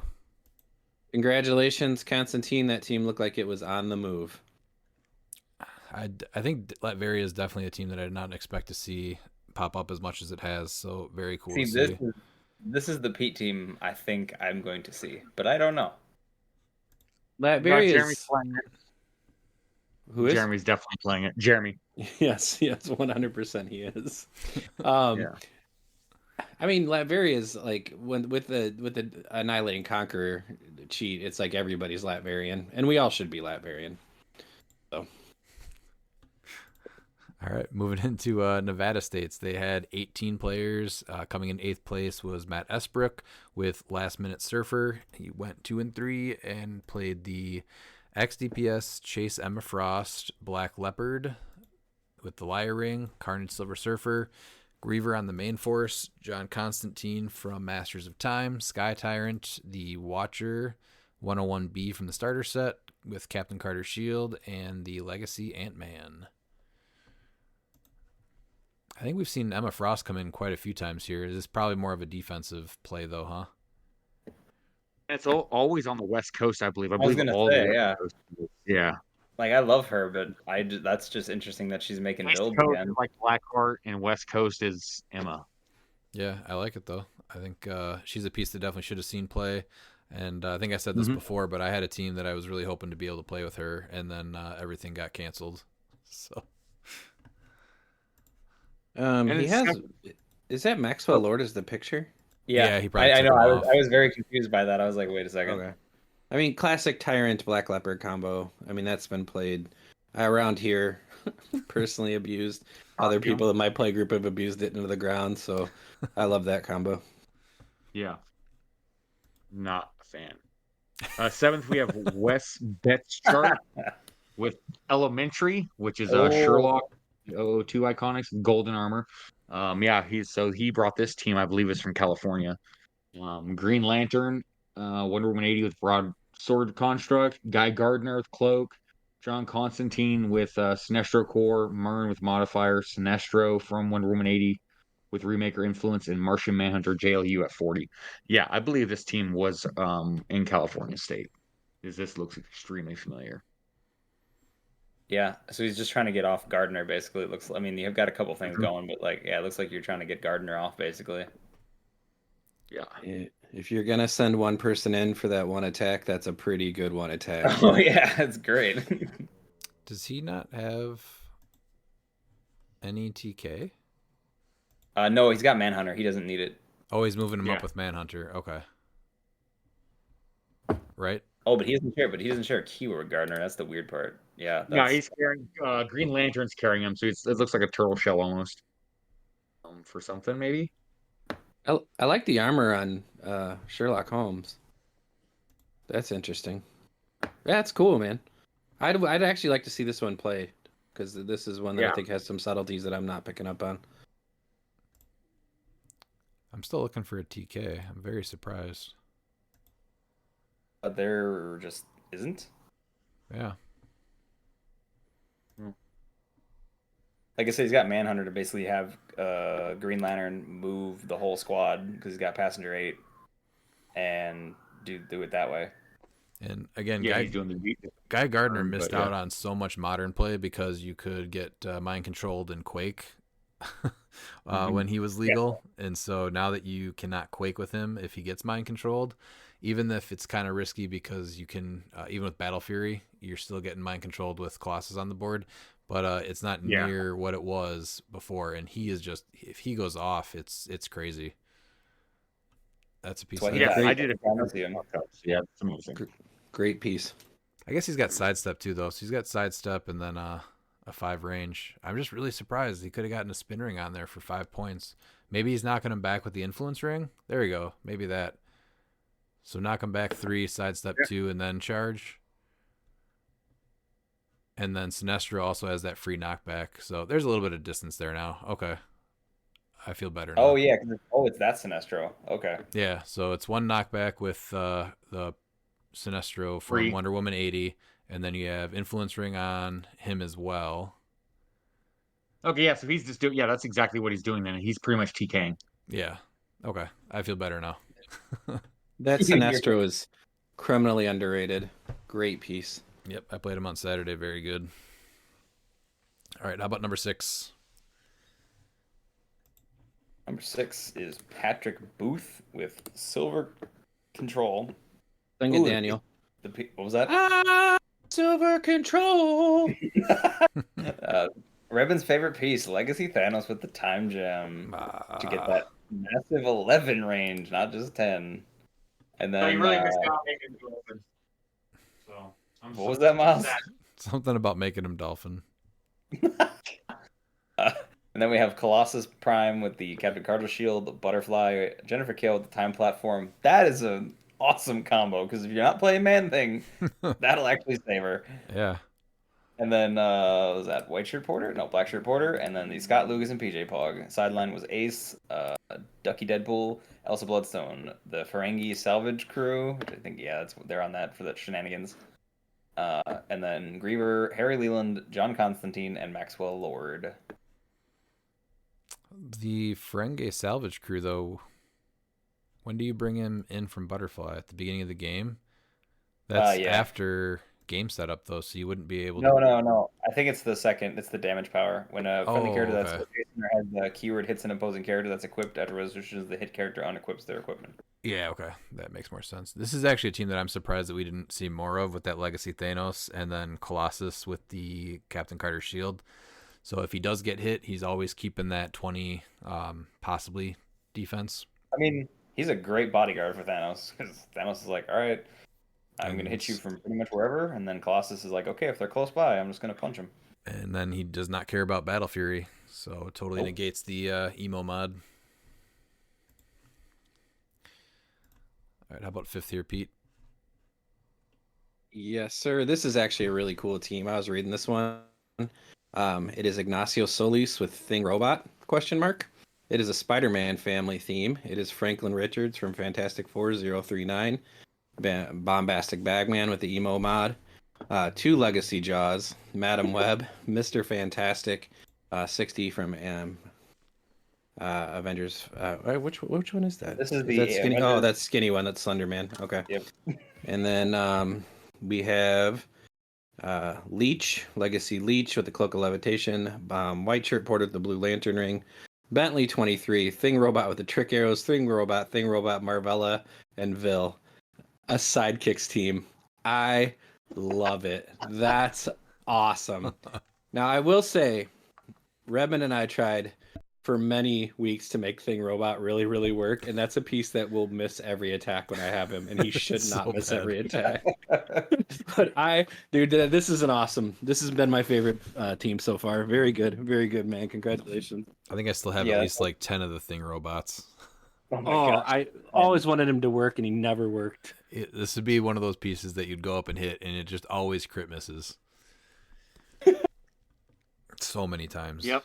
I mean, it's only 20 points, so it's like, I guess I could live with that. Very I like the unique Mr. team, Fantastic. I can't not see the Slender Man reference now. That's just now permanently burned. Yeah, in my he's brain. always been Slender Man. Yeah. Very cool, very unique team, and Madam Web, so I am a fan. Can't wait for her to get on the restricted. Shut up, Miles. Oh. Hey, you know what? I lost Donnie. You can lose Madam Web, okay? That's going to be Dang, a I guess hard we- disagree. But coming in fourth here is Roland Wellington. Mind Over Matter went 4-2. He played a ruler theme with Thor from CAAV. This is a piece that we played so much when he came out. I should say I played against him. This was Christine's like favorite piece for months and months and months. Oh, a man after my own heart. And then I guess we do have a good Thor. What's that? I guess we do have a good Thor. This is it right here from 1997. Yes, it's a good year. Prime Colossus, again with Captain Carter Shield. Butterfly, Maxwell Lord, Jennifer Kale, Magneto, the 2x2 from XDPS, and then the black shirt Scott Porter. So kind of different, unique ruler team. Love that Thor, so cool to see. Sidelines for Butterfly was Legacy Ace, Billy Maximoff, Ducky Deadpool, which is a good call. That Billy Maximoff actually is a really good call in. Yeah, that Perplex is pretty good, actually. Yeah. Oh, so that you can't get rerolled? Yeah. Or die replaced either. Yeah. That's actually huge. I'm a little curious on the radioactive clay with Thor. Is that just to like guarantee the first hit is just like, all right, mind control, and then you like EE the entire team? Like that's kind of what I'm thinking. It has to be. But... Yeah, you give 5 points to get that EE afterwards. It has to be. Yeah, so a 10 running shot, and then you hit it. You can maybe move them together a little bit more to get the energy explosion after. It's kind of a unique little trick. I like it. All right, which one's next here? Third place? Yep, Nicholas Madison with Baby Shark Doo-Doo. I'm not quite sure if that's referencing saying the song or just saying the song. It definitely is. Nope, it's just a pile of baby shark shit. Baby Shark Doo-Doo. It's with camo with octopus arms. Legacy APOC at 100. DJ Doom, Butterfly, Black Shirt Porter, Baby Groot Pog. Is this the... It's the one you like, I think. Characters have Guardians, which is real good because they can't get... Yeah. Really messed up. And then Weasel Pog, and then his Butterfly Collins are Billy Maximoff, Cosmo, Deadpool, Elsa, Harry Leland, Constantine, Kazar, and Major Logan. I'm loving the team up with Camo and Legacy Apocalypse. Yeah, we saw that at Worlds, so... Yeah. It's insane. Really good. And then I don't think I've seen many people put octopus arms on Camo, so also really good. He's usually got motorcycle, right? Or no, sorry, Hell Cycle. Yeah, usually. Yeah. Well, it depends. Motorcycle's also really good, but yeah. I think what's interesting, though, is he does not have any Doom swaps on his team besides DJ Doom. He's just keeping them no matter what. Yep. I mean, I like rolling 3 dice and see what happens. That's, I mean... The 3 is with 150, I think, isn't it? It's so he's still getting 2, I think though. so, yeah. Oh, sorry. Yeah. That you only get the 3 at the beginning. Yeah, for 150. Still, 2 is quite good. Oh, yeah, absolutely. And the platform, so. How about second place here? That is Anthony Berrigan. A bullet with butterfly swaps. So this is ruler theme with Prime Colossus with the time gem. Okay. Blackheart with trick arrows. That's just disgusting. Butterfly, Wonder Woman, the Death Metal with the golden armor. Oh, I've seen that trick before. And Ellie Saturnine with the spin and influence ring. Another Ellie Saturnine, and then the Black Shirt Porter. So yeah, this I don't want to look across from and be like, all right, yeah, I gotta fight that. Sideline is Bizarro Green Arrow, Cosmo Legacy, Elsa Bloodstone, Griever, Harley Quinn from Masters of Time. Oh yeah. Harry Leland, Mern, Poseidon, and then a couple more tarot cards. Yeah, very neat ruler team. Ruler's just really, I think, probably the top keyword that we're seeing. Yeah. Plenty of good stuff. All right, Pete, what took first place? Richard Medina with Doomstar Nevada 1. So Latveria coming back again. Doom the Annihilating Conqueror with the staff. I don't know what that does, but we can find out because we can click the button. Giant Reach 2. Okay.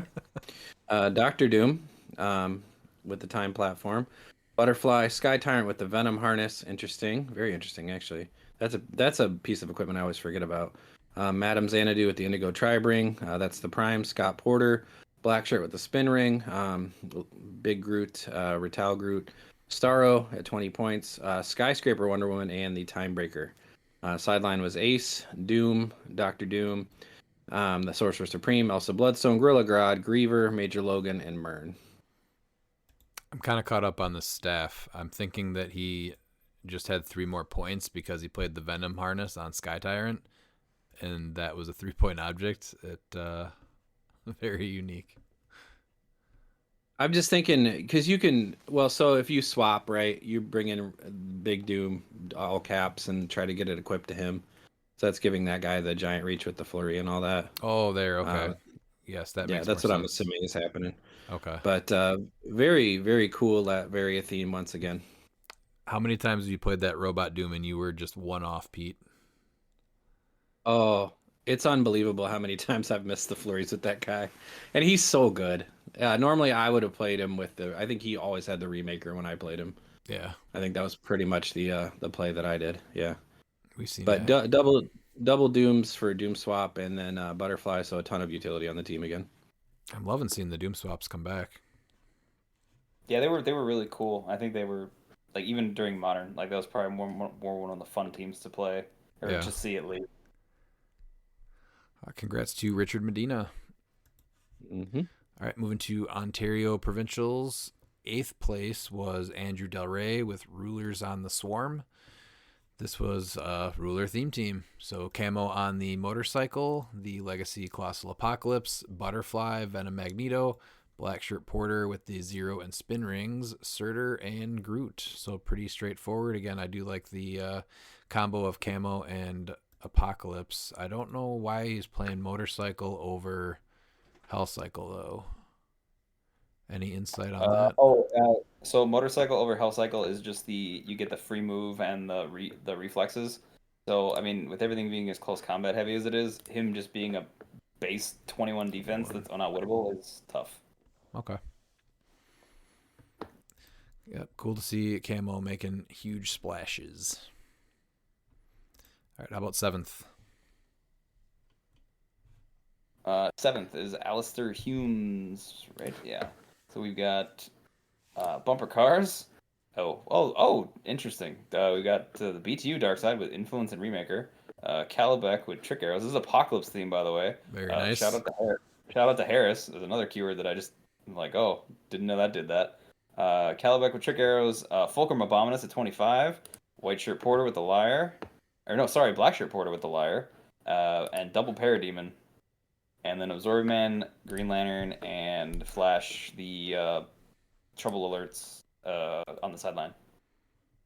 So this is pretty cool, actually, because like Darkseid is knocking a ton of things back, and I guess he was like racking up like the extra mission points during all that. And I think does Calibec do knockback? I don't remember. Yeah, he's got it on his attack power. His attack's a little low, but he's really fun to play. And then I mean he still does the die for Darkseid thing, so that's amazing. Like between the Parademons and Calibec, like Darkseid at 250 is no slouch. So yeah, this is a very cool team to see. This would be a hard team to get through because of the Parademons and the Calibec. And then finally somebody playing Justice League Fulcrum Abominus. Yeah. Another figure that I'm like, this should be seeing like, because doesn't he just like take away powers or something like that during the attack or something like that? Yeah, and they just criminally the target can't use. Yeah, they can't do defense powers, and it's a 7 range sees over everything prob. And it also gives you access to the Batman TA, Justice League, and Superman. Yeah, 25. Not that he has any wild cards, but I guess Porter could copy it. So. Oh yeah, not for him. Just the fact that nobody's playing this. Mm-hmm. But yeah, really cool team. Really cool to see Apocalypse go to States. Next we have Devin Owens, who played Alpha. So we have Wrecker Prime from War of the Realms with Avatar of Khonshu. Kate Bishop. This is unthemed with Trick Arrows. This is the Kate that just What's this? This is Kate. Yeah, when she's carried, you can then have her pick a square and have her attack through it. Legacy Cosmo with the Emo mod, Maggot with Influence and Zero, Chip with the Broadsword, Duke Thomas, Saint Walker with the Blue Lantern Ring, Flash from Wonder Woman 80 with the Cloak of Levitation, and the Legacy Ant-Man. This is a nice little alpha team. Yeah. Yeah, it's a little squishy, but it definitely does the thing. And there's the first Flash I think we've seen. I mean, that piece ran modern when it was in it, and that's just a great piece. Yeah. Oh yeah, because he can just copy Green Lantern TA. Ant-Man can make him colossal, so you can just carry everything, and then Flash just goes. And this is the first team team we've seen Wrecker, I think, right? And he's not even going into mission points at all. Nope. He's just a. I mean, he was never like a bad figure. I guess so the mission points was just like a nice little bonus. But that's the only piece on here I think that even has him, right? So yeah, this is a really cool Yeah. alpha team. And then if you don't deal with him, he can just kind of start getting a couple of points at the time this team was played, I should say. You can't do it anymore, but still really cool. 5th place is Justin Sawyer with the Best I Got. It's kind of the traditional Darkseid build. Darkseid 0 with Remaker, Kazar with the Super Soldier Serum, so that's a little different. Scott Porter with the Mercy Blade. The 0-1 Mercy Blade, which is when they are attacked, you may reroll the attack. And then the sideline is Reverse Flash. Is he... So he's just got the 0 ring and the free move, but does he have any other way to do the barrier? Not that I can see. So he's probably have to be attacking, but he's still getting the move with Kazar, and Yeah, he's just got the barrier with Darkseid from 0, and they have the free move with Kazar. So I'm assuming that's why he's putting Super Soldier Serum on Kazar to hopefully get him to hit the willpower to just keep him going. Okay, yeah. Yeah, if Darkseid gets up there, I guess he can still power action to do the barrier, do a free barrier, and then Kazar moves him, so it's still pretty heavy into the barrier trick. another ruler theme, another Darkseid not winning an event. So Stop pointing that out. It's terrible. And he didn't even make top 4 too. Still a problem team, both of you guys. All right, moving on to 4th place, Spider-Man family theme. Prime Colossus with the motorcycle, Butterfly, Spider Pharaoh with the motorcycle, Saturnine, Venom Magneto, Jennifer Kale with the Remaker and 0 rings, Madam Web, and the black shirt Scott Porter with the spin ring. Oh man, Colossus getting saved by Madam Web is just filthy. Yeah, that is actually really cool. And you're just kind of probably hoping that you sink a couple of attacks that either miss or he's getting that impervious. And then if you get a couple of those 6s banked, that's pretty scary with Colossus in your face and having some 6s on Madam Web. And he's also got the 10 of Cups on his sideline, and he's got so he's got that in his deck, I'm assuming, for Colossus. So one turn, you're a 50-50 imperv too. So Spider Pharaoh is criminally underrated too. Oh, she's great. So good. Yeah, I'm surprised she doesn't see more. But very cool putting Colossus into a Spider-Man family team. Well, that, Butterfly, Saturnine, I mean, Venom Mags, like, that's all the goodies right there. Yeah, very cool.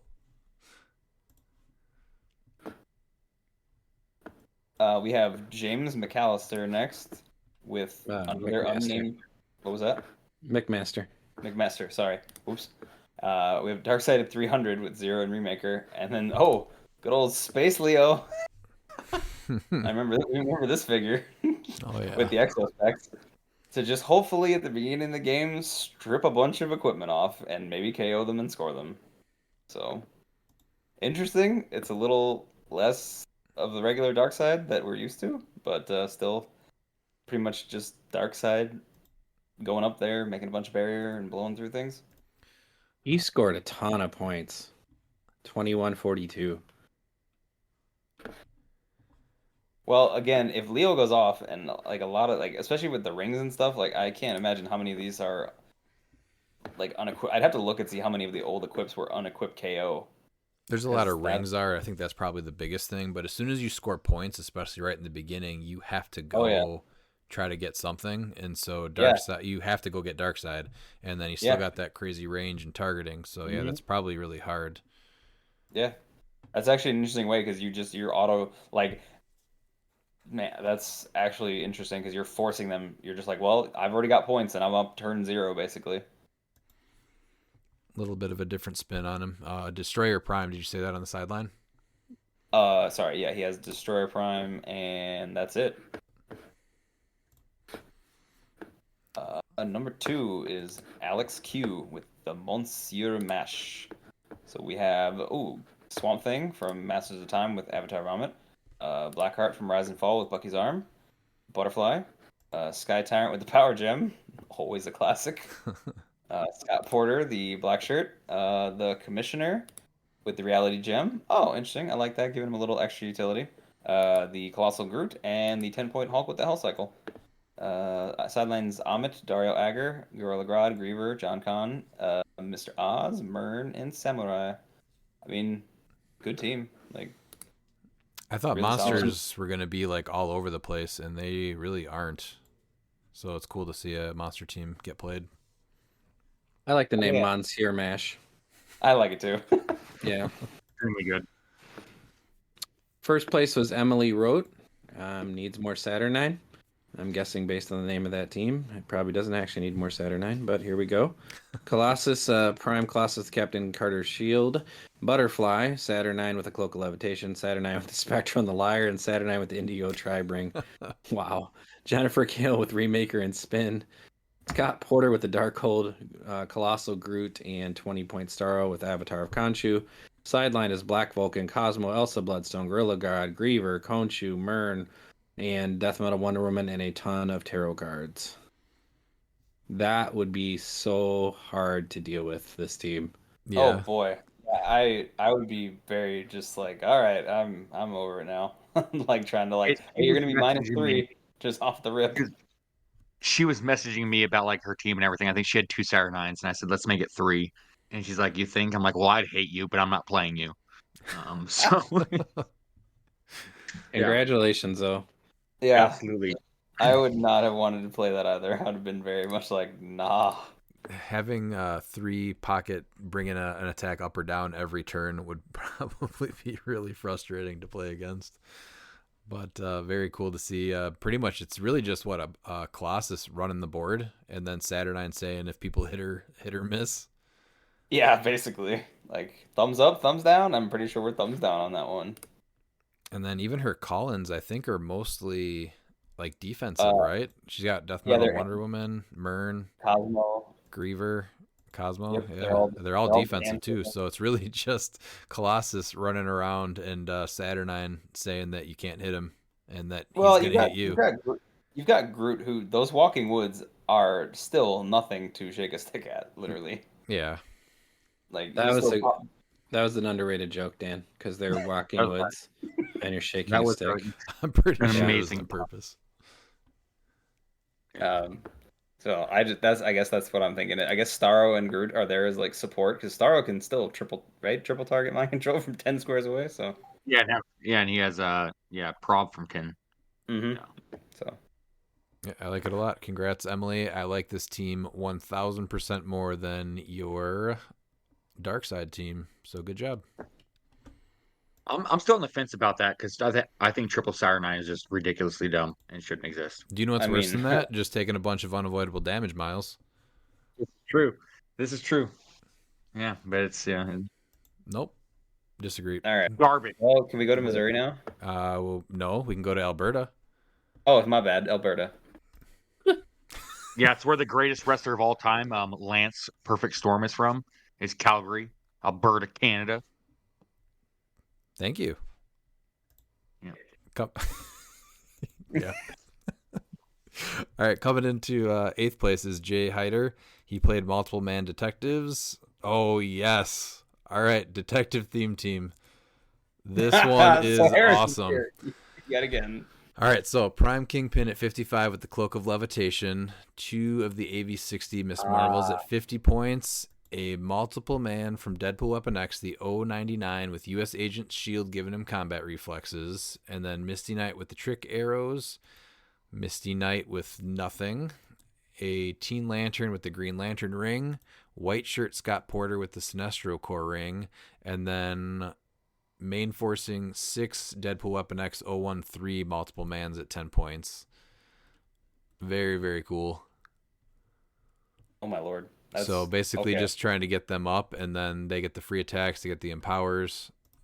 Not only that, you're buffing the Miss Marvel. This is the Miss Marvel trick too, where she just follows. So then you Yeah. have her coming in and flurrying things, and she's like a 6 damage from all the multiple men.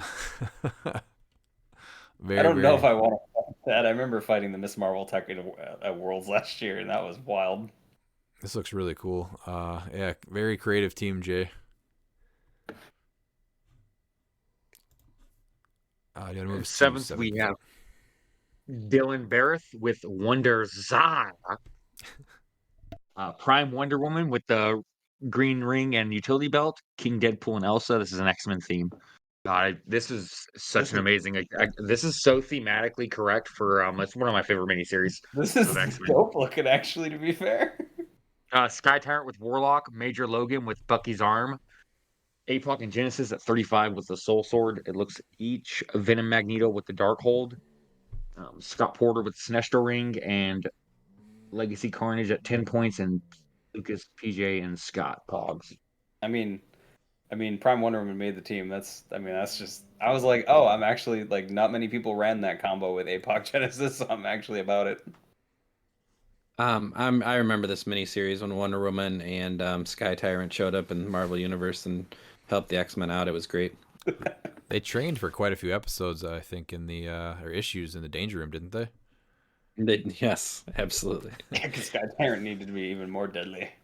Given Sky Tyrant the Warlock's kind of cool. That way he has the blades and then also the shape change rollout instead of just hoping that you miss a 19 on the ESD if you attack him from range. Oh wait, you like a rollout? Oh my. You're not playing this team, Dan. So if you were playing No, this I'm team, not. we would have a different conversation. Yeah, Immortal was rolling dice, Dan. Immortal. Not the immortal, Dan, with the dice. How about number 6? We have John Jay, who played I don't even know. Oh, oh, it's Darkseid with the Zero and Remaker, Kazar with the Venom Symbiote, Scott Porter and Proteus. Would you look at that? An exact copy. And Black Vulcan and Destroyer on the sideline. All right. Leo Hunt came in 5th and did not put in his team build, unfortunately, so we can't let you know what he played, but he went 4-2 with it. I bet his middle name's Mike because he didn't put his build in. All right. Wow. Friendly reminder to put your builds in before the team or before the event starts, or contact Clay and he'll get it entered in for you. Coming in 4th. It's just easier to do it.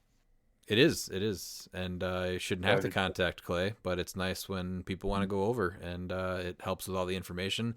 They're putting together so much information using HC units, and when you don't enter stuff, it takes away from the end results. So enter your team. Coming in 4th place, though, is Sage Wells with Sentinels 2 Master Mold's Revenge. Going 5-2.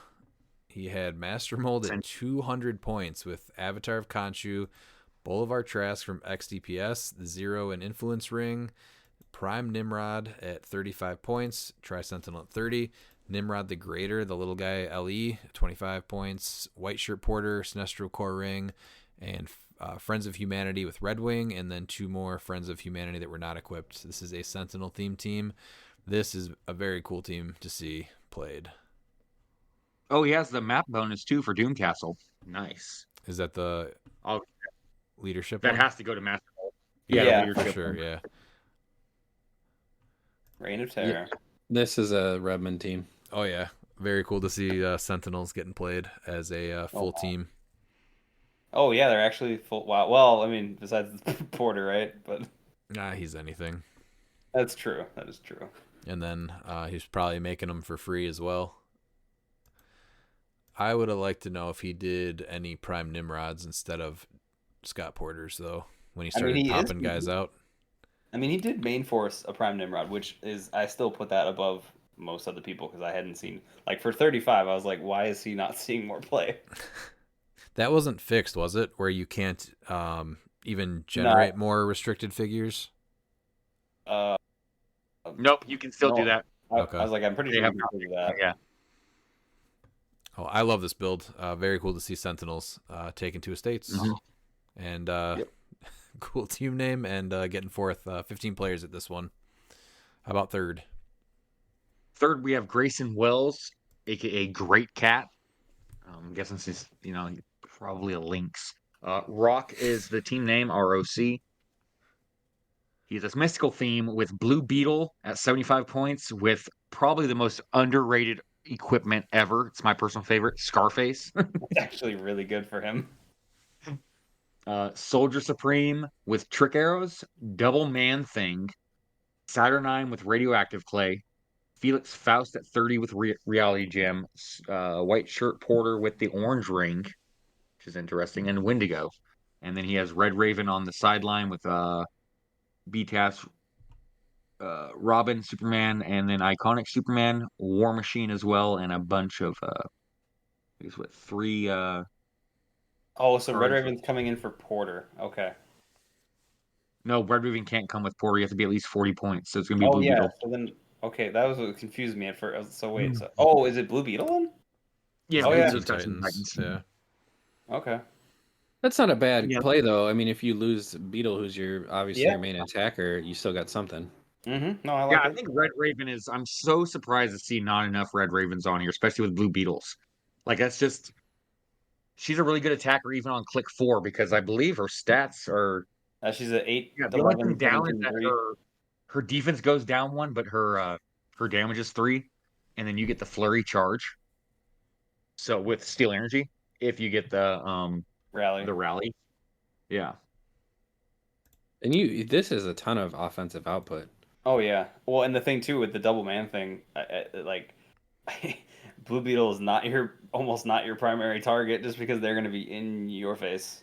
Well, I feel like if you're playing this team, odds are people are going to be trying to focus on Blue Beetle because they're scared of getting deleted.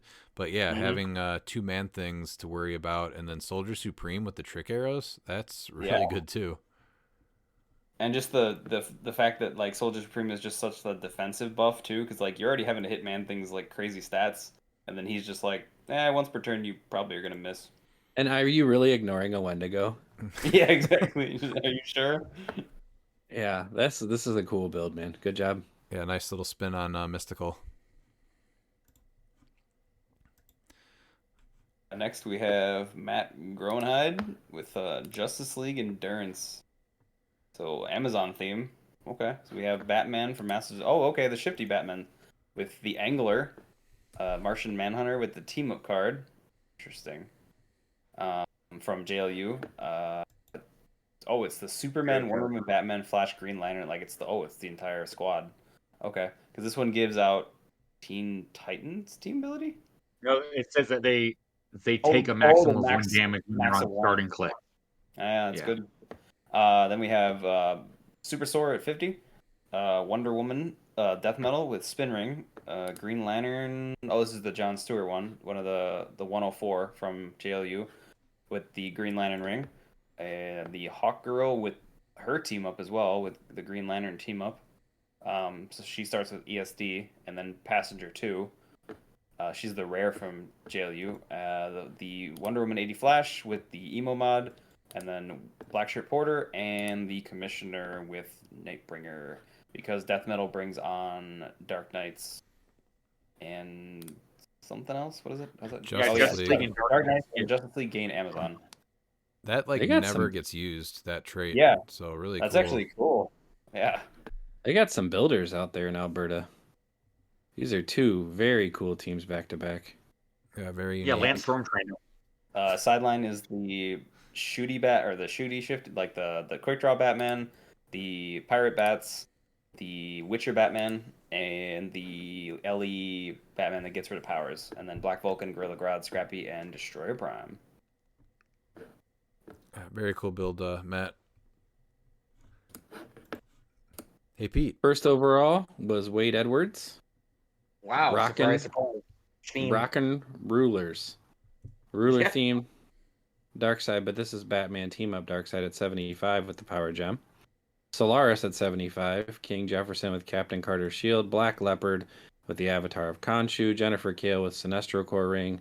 XDPS 15 Magneto. Black Shirt Porter with the Spin Ring. And 20 point Starro. Sideline was Batman 063, Hawkgirl, Khonshu, Lex Luthor, Robin, Samurai, Superman, and the Flash. This is another very unique build. Awesome. A little bit of a defensive shell here, yeah, with Jefferson and everybody. I Yeah, love but I that mean- Solaris took an event and how many we're seeing in general, but to see him win is really cool too at 75 points. Mm-hmm. I mean, between Solaris and Darkseid, like just the massive amount of range and like improved targeting. Like Darkseid sees through elevated characters. Solaris, if you're outside, sees over everything, and he sees through hindering, so you're not hiding from him. And then, but King Jefferson's like, if you get close to us, it's gonna be kind of tough. And then, yeah, I mean, and then Black Leopard and stuff. Like, yeah, I mean, it's good. It's definitely like I would think a more range heavy team, but it makes up for it though. Definitely a different spin on Ruler. So yeah, very cool team. All right, Dan, now we can go to Missouri. So Missouri had 12 players, and in 8th place was Darren Habeck. He had the team name 2024 States, and it is a Justice League theme. So it was the Rebirth Aquaman with U.S. Agent's Shield, the Rebirth Flash with Waldo Arms, Aquanix Flash Raptor Super Sore, the Wonder Woman 80 Flash with Pog Your Pog, and then White Shirt Porter and another Flash from Wonder Woman 80. So what I will is say that he- Flash. I will say that Flash is underrated. Like they were really expensive for what they did, but these guys were pretty cool. So what is the trick here with this Rebirth Aquaman? It's like if they make the first attack, you get a lot of bonuses. So if he makes the first attack, Justice League characters can use exploit. Flash is if he does it, they can get prob, but only to reroll their own attack. I think that's the big trick there with those two. Okay, yeah, that's pretty neat. Yeah, the offering too, if he occupies water, he moves up 4, so it's gonna. Oh yeah, he does. That's cool. TK. So I mean, I guess he could, whatever. Yeah, he has TK. So if you TK him into water, then he's 4, and then you're able to move up to 4 squares for 8, and then you're able to charge another 5. So I mean, that's a pretty good read for them. That's would've, funny. And if he faces I'll go ahead, Dan. if he faces Dolphin, it's really funny because he gets free mind control with a range of 8 and 3 targets, but you might not be able to see the fish if you have that. But that's pretty cool. Oh yeah, he was made when it just gave you a bonus to defense. Yep, from range attacks. Yeah. I would like to actually see still- Poseidon on the sideline with this team with all the Quake. He already has Oh, Monster yeah. Island.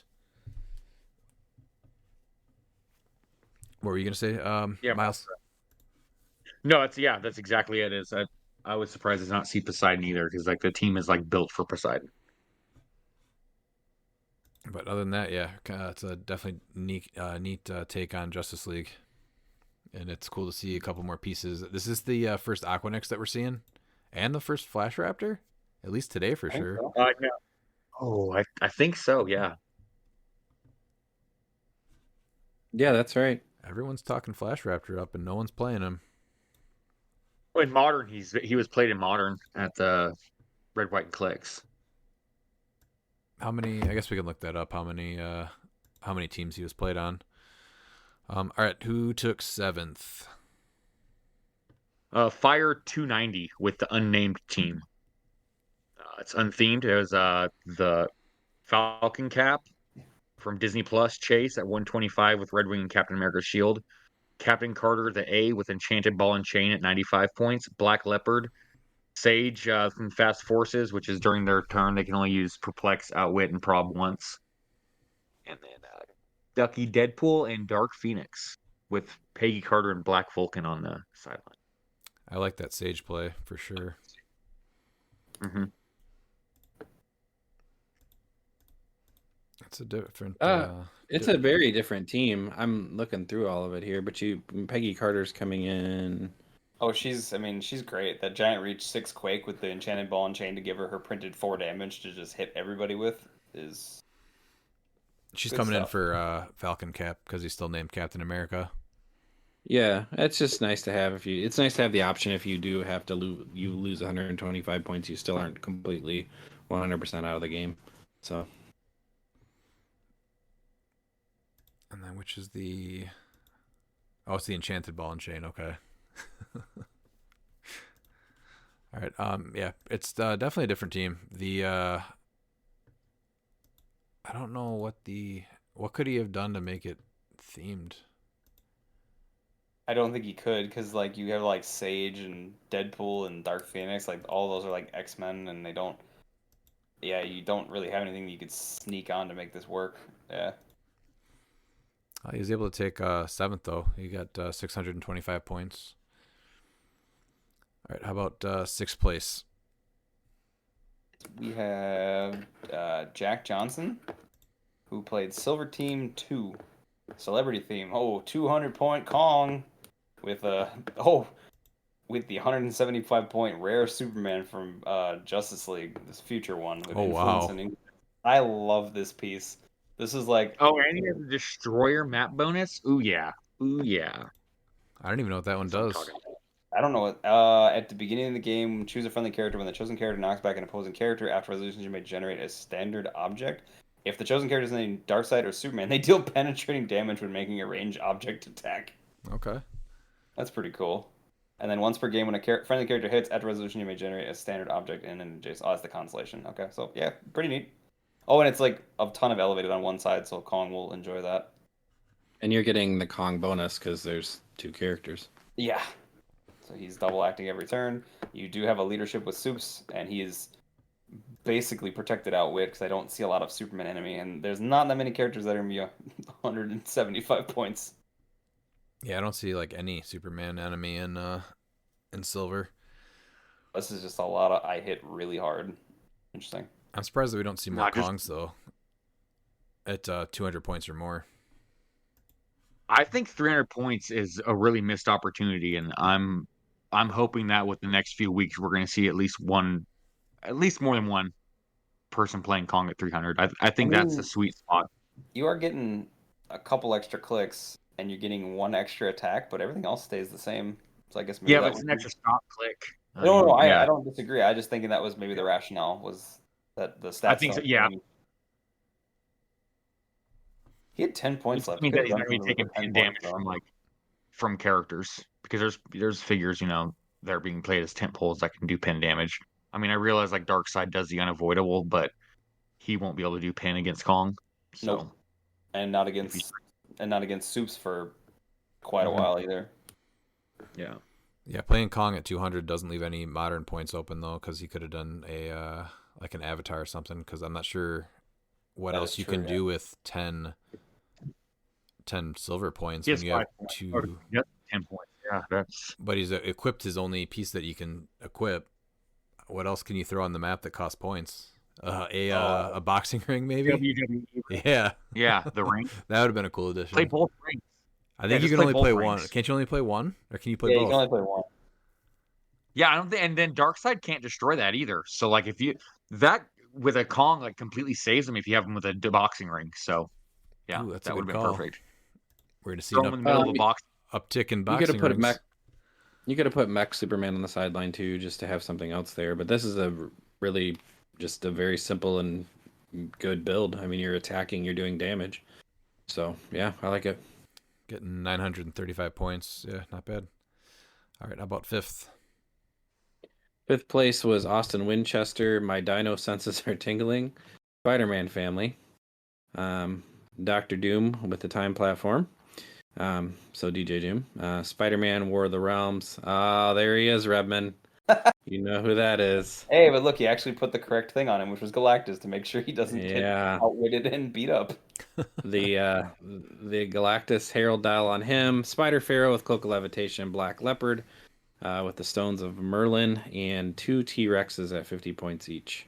Oh boy. So Doctor Doom is throwing dinos at you. That's fantastic. I kind of low-key love this. Yeah, like it's just interesting. It would be Yeah. so hard to hit stuff, and it doesn't have a whole lot of like offensive. You're just hoping to hit with a T-Rex, I guess, in crit. Yeah, I mean, well, 'cause Oh, they're you got what? you know what though? You have the DJ Doom though, so you're hoping you get Yeah. some sixes. That would be really can- cool. You can force the crit, yeah. Yeah, you just Yeah, basically it's tie not- up people with Spider-Man, hope DJ Doom gets a 6 or 2, and then you're making a T-Rex crit, and 300 points. making a 300 points.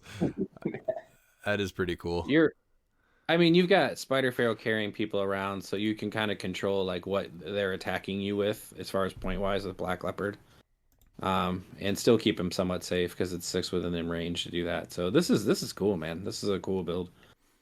Hey, Wes Robertson, check out Missouri State's 5th place, Austin Winchester. There's no way you can build a better Spider-Man team than him right here. Well, specifically time dilation. Not just he knows what I Spider-Man. mean. Stupid. Oh, I'm piece. sure he does. I just want to make it specific. I appreciate that. Stupid piece.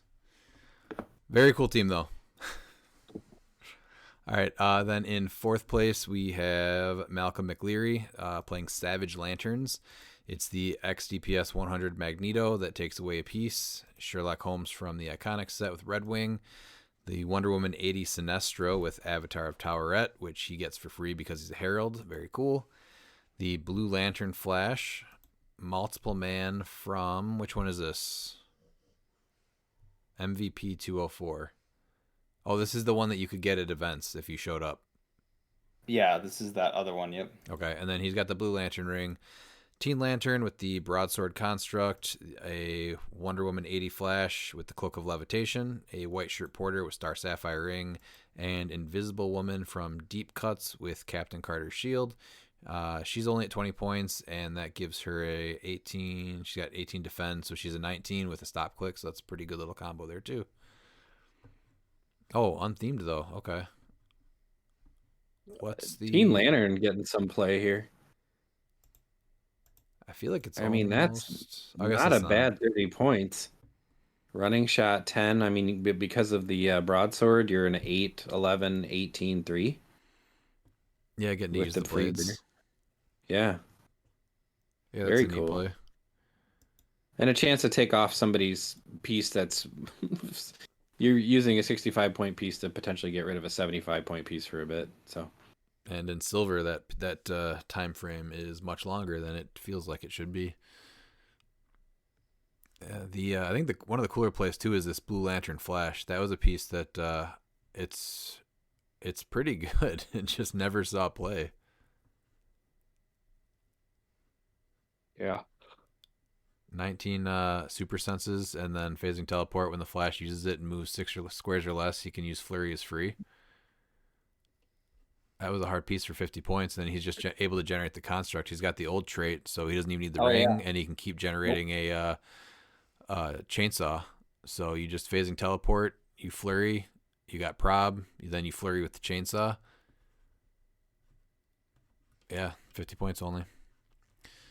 And then the Sinestro from Wonder Woman 80, so you can do the same kind of shenanigans with him. Yeah. It definitely feels like a Red Wing team. I think we're actually seeing a lot more of the purple Sinestro. This is at least the 3rd one we've seen tonight, I think, right? I'm pretty sure, yeah. At least he's made a few teams, yep. Yeah, I like him. All right, who is next? He has Aaron Tarbell. Or Aaron Tarbell with unnamed team in 3rd. X-Men theme. Ooh, these guys are like doing some deep cuts with these X-Men teams. It's amazing. Like, I mean, it's like from the early 80s, like Claremont era. You have Kate Pryde from House of X, Carnage Surfer with Symbiote, the first official actual Carnage before Cletus Cassidy showed up, obviously. Griever with Skybreaker, Apocalypse with Swordbearer, Genesis with Sinestro Core Ring, Tarot, Cypher, Rise and Fall swap Professor X with the Angler, Commissioner, Wendigo, and Carnage. Oh wow! I guess Cletus showed up before. I guess. Oh, I was gonna say that at least they are all the same universe, but they're not because Commissioner's there. Yeah. This is at least the 2nd Griever we've seen main forced. I was surprised by that. I don't know about the Skybreaker because it's like she's already a range heavy piece. So that is like, I get the blades roll out, but I figured there'd be another one that she could maybe make use That's of. probably exactly why the blades roll out. Yeah. I think this is the first time. Bishop Prime, Cyclops, Legacy, Gambit, Leech, Roulette, Venom Magneto, and Venom Wolverine. I think this is the first time that we're seeing this Kate Pryde back on an X-Men swap team, though, right? Where she generates the Pog and then gets swapped out. they're doing? Okay. Yeah. Well, I mean, oh, but she's okay. So I was gonna say I actually like her trait because her just giving out steel energy is pretty good, and the And he's getting the angler onto leech.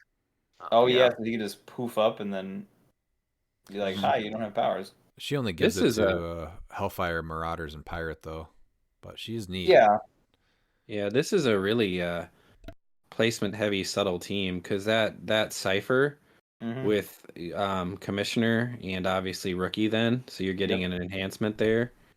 And yeah, I like this. This is a well thought out team.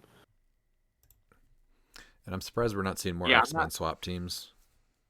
I'm not exactly sure who he's swapping and like what for. I mean, another thing too is he could be swapping out Griever if it's not the matchup, and so then you get Venom, Wolverine, and Skybreaker. Yeah, Venom Wolverine with the Skybreaker is nothing to scoff at. You just flex her range up to 1. I mean, Cape Pride is most likely going out too, and that's 65 points. So you can bring whoever in for whoever, and then you're putting that Skybreaker on for the rollout. Yeah. I like to see Gambit on this team too, and then House of X Bishop. I have him on my sideline too, just to stop that range. So definitely a couple of counters on this team, which is looking good. I was going to complain about that House of X Gambit, but you beat me to it. I wanted to. I was surprised. I was waiting for it. I was like, how did Gambit get away? Oh, man. That piece caused me so many problems. How about second place? Number 2, Sam Powell with Monsters. We got Kamo with the Cloak, Butterfly, Carnage Silver Surfer with Avatar of Khonshu, Sky Tyrant with the Power Gem, Venom Magneto with the Darkhold, Commissioner, Groot the Colossal, and a 2x2 Wendigo, and the 2x2, I think this is the OG Carnage. Nope, this is the 2x2. The OG one. Sidelines Black Vulcan, Elsa Bloodstone, Gorilla Grodd, Griever, Khonshu, Mern, and Death Metal Wonder Woman. Just what I thought I'd see from Monsters, to be honest. But they're not getting monster team. Yeah, they're not getting enough play, so I think this is very cool to throw Camo on a monster team because he's usually getting played with Ruler. Right? He's not even on. I guess he's on an animal team sometimes. But... Yeah, I mean my team with him is Monster currently, but that's my modern team too. But I like this a lot. A lot of good monsters on a team, and this team rolls dice, which is good. Very, very aggressive. I like it. That'll take us to first place, Mr. Daniel Powell with copy paste, and this is the traditional Darkseid build. Darkseid Zero Ring Remaker. Kazar with the Venom Symbiote, Black Shirt Porter, Proteus, Sideline was Absorbing Man, Black Vulcan, Brainiac, Gorilla God, Gorilla Grodd, Lex Luthor, and Scrappy Doo. I think everybody knows what the team does. Congratulations, Dan. I will say very, very cool that a husband and wife got to play each other in the finals of a States event. That is awesome. Yeah. All right, moving on. I was really looking forward to watching the matchup, but yeah.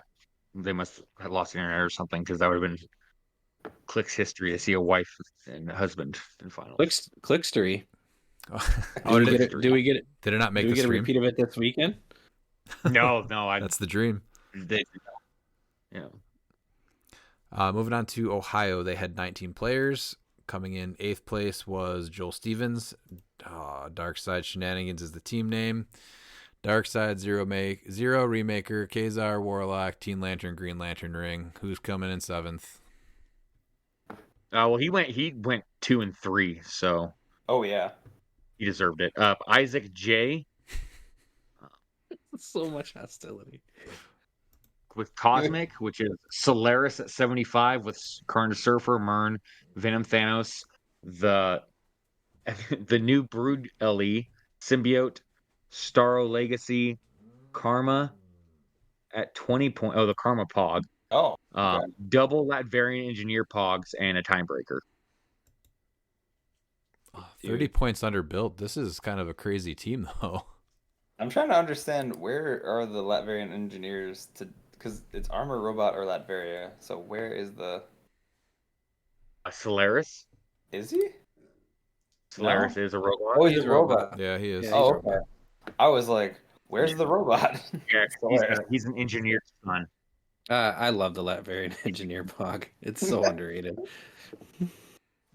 What is Brood doing? Brood things? I don't know. Thanks, Dan. Like, You know what's sad is I was about to say brood things, but he was already talking. I bet you that he's 30 points under belt. He has to have 2 broods. Okay. No, never mind. He can't. So I don't know. Why couldn't he? Actually, he's Maybe- maxed we out have on 200 modern out of points. 200 modern points. Oh yeah. Okay. Maybe another symbiote because there's 30 points, so you could get a second symbiote on there. Cool team, man. This is a very cool team. I like Cosmic, so I like to see Solaris doing well. Okay, no, that's okay. So the broods actually generate brood pogs when they succeed in willpower. Oh, that's right. They do. It's just not on this card for some reason. Oh, it's on the trait, the first one. It's underneath the first part of the trait. Yeah, there's then not a associate. picture on it. I meant sorry. Oh, yeah. Yeah, I missed Yeah, that. the associated unit shows it. Yep. Yeah, very cool. I'm liking all these Solarises. All right, we can go ahead and skip 6.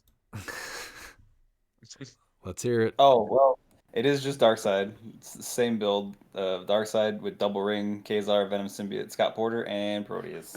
Thanks, Dan. All right, how about 5th? Scott Cunningham with Silver Avengers theme.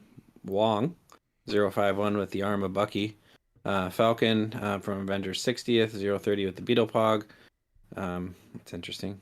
Miss Marvel with the Trick Arrow. Saki with the Cloak. Captain America. And 2301, so that's Peg Cap. I should know that by heart by now, but I don't. And that has the Power Gem. Scott Porter, white shirt with Sinestro Core. Spider-Man from AV6040 with the Zero and Remaker ring. Giant Girl, there she is. I knew she was coming at some point. And Hulk 37B with the motorcycle.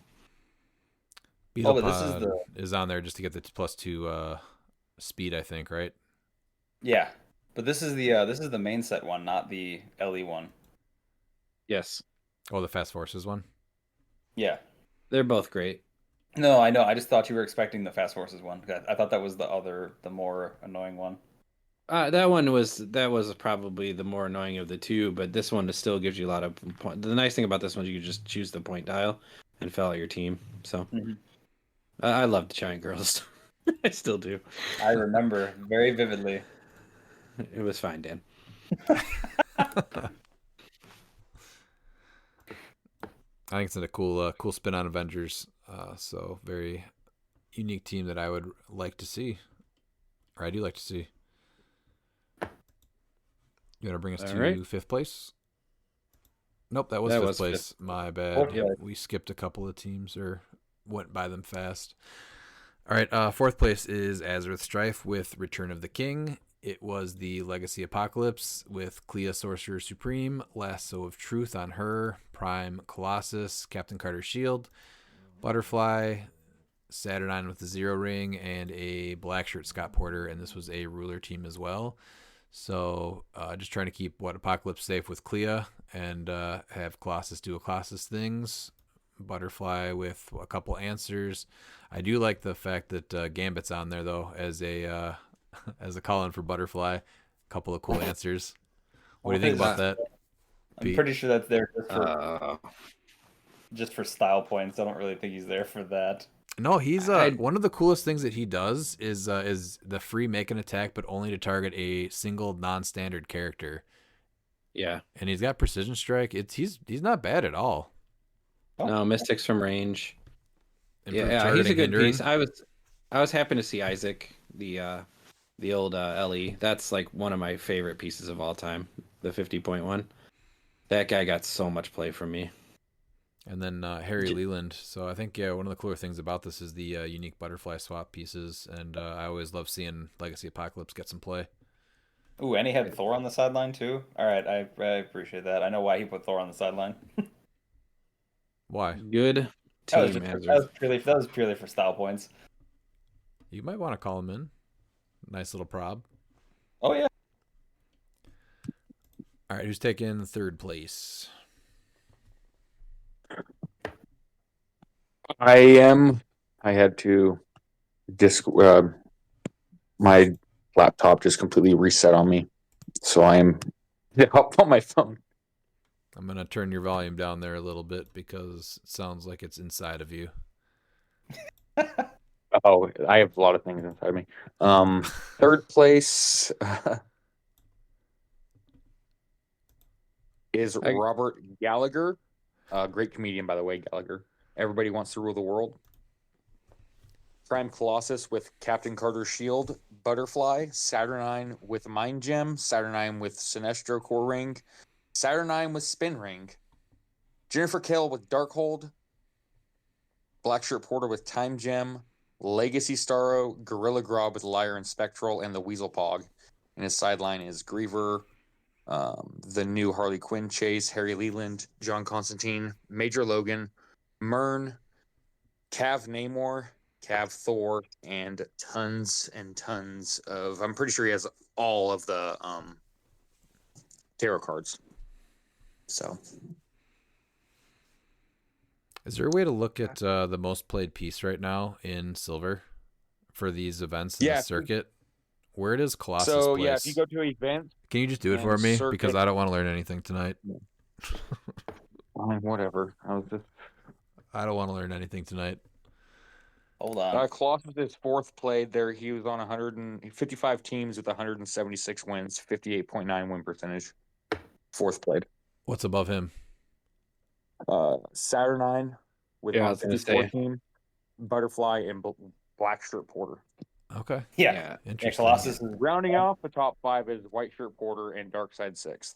What's interesting though is in Modern, if you were only playing one Porter, it was usually the white shirt. Yeah. So that's interesting. Colossus made 256. So was it? I'm just looking at Silver, but yeah, he made a lot of teams. Yeah. All right, let's Dan, go. you got 2? Yes, sir. So we have Jalen Major, also the Return of the King. So I'm assuming this is relatively similar. Yeah, it's a clone. So it's ruler theme. Yeah, they built that team together. Yeah, so it's Legacy APOC, Clea, Sorcerer Supreme with the Lasso of Truth, Colossus with Captain Carter's Shield, Butterfly, Saturnine with Zero, and Scott Porter. And you've got Cosmo, Legacy, Elsa Bloodstone, Griever, Harry Leland, Isaac, Myrn, Thor, and then some tarot. Unfortunately, no Gambit. Yeah, real opportunity missed there. In first place, Mr. Randy Carter with a great team name of You Ought to Know My Mission Points Are Coming. Indigo 1 with the Indigo Tribe Ring, Bizarro Green Arrow, Stones of Merlin, Harley Leland with the Emotional Modifier, Saki with the Cloak, the Riddler with the, from Batman Team Up with the Lyre, the Watcher 101B with the Nightbringer, Felix Faust with Stormbreaker, and You Ought to from Fantastic, Future Foundation 055. Sideline was Black Vulcan, Brainiac, Gorilla Grodd, Reverse Flash, The Flash, War Machine, and then a couple things from Batman Team Up. Now, congratulations. Neat is that every single one of those pieces is unique, but it's probably from mostly what the mission points. Yeah. Yeah, this is mission points. And was it like Faust? Yeah, stuff like that. Yeah. Oh, but Bizarro Green Arrow, Harry Leland, Sakari, and Iron Man. Oh yeah. Faust. So it's very defensive. It's very defensive too, on top of the mission point thing, and then you've just got a massive bodyguard in Sakarian. But 8 pieces, and they're all unique pieces, so very strong. This isn't one of the super broken mission point teams, right? Even though he's probably still doing the Watcher thing. It looks like he lost the match. No, he was actually No, he's not. It's not the broken one. He's not doing the Watcher thing. He's not healing the Watcher. He doesn't even have that Watcher on his team. So. Yeah. Oh, it's a different Watcher? Oh, I'm sorry. No, he has 2 of them. My bad. I missed that one. Yeah, he does have the spin dial Watcher. So yeah, he's doing the healing portion. But yeah, he's got different sources. The Riddler one was pretty. I don't know if they changed that, right? I can't remember. But the puzzle token Riddler, and then the Watcher with the prob for mission points. So he's got like multiple sources of prob. Yeah. Or multiple sources of mission points, I mean. All right, that'll bring us to Idaho that had 11 players. Coming in 8th place was Jeremy Coffey with getting a cheap T-Rex to full ASAP. I wonder what his mission was on this team. So first here is a 75-point Catwoman or Batman and Catwoman with the utility belt. Ooh, Eddie Guerrero, I think, making his silver debut with the Enchanted Crowbar. That is awesome. Oh, Eddie, let's go. Masters, Masters of Time T-Rex, Spiderling from the starter set with the Darkhold, Elsa Bloodstone, the Prime from next phase with the Power Gem, Felix Faust with the Pumpkin Bombs, and then Saint Walker with the Blue Lantern Ring, and Gingerbread Man with the Soul Sword. Very cool additions on this team. So he's basically forcing the crit between Eddie, Spiderling. I don't think Batman and Catwoman do anything with that. No, and then probably putting the Power Gem on him with Elsa Bloodstone, right? And then but they can prob prob twice, so they can help force the I've rolled a 6. Let me just swap this other one out, and then force the crit on the T-Rex. And then Elsa can give the T-Rex the Power Gem, so if he does get to top dial, he's a 15 for 7. Yes. So I would like for Jeremy to get a hold of us and let us know if he was able to pull this trick off at least once. At least once. Yeah, that's, At least And then the crazy thing is, because doesn't the T-Rex specify you have to roll?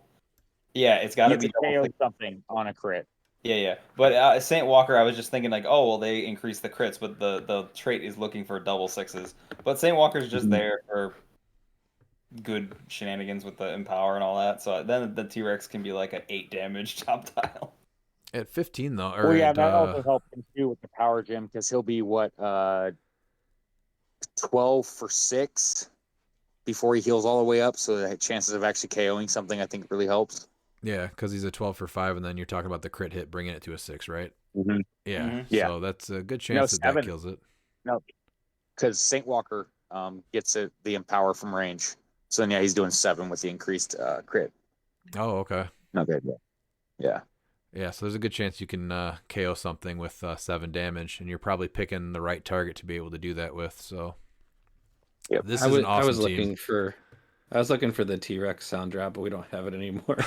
It was Just so to blow loud. somebody's ears out again. Just to blow some ears out. Yeah. Let's go to 7.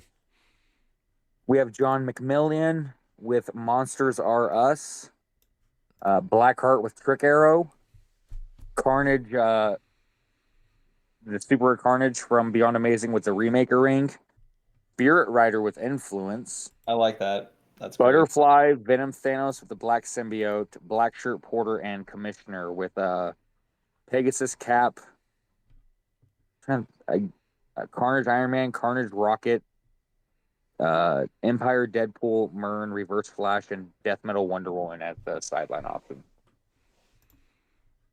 I love the Spirit Rider. I am surprised that no one else is building with her, but giving her the influence ring is neat too. I think the biggest thing is just I think it's the lack of like any outwit protection. I think is the only thing. Otherwise, she's really great.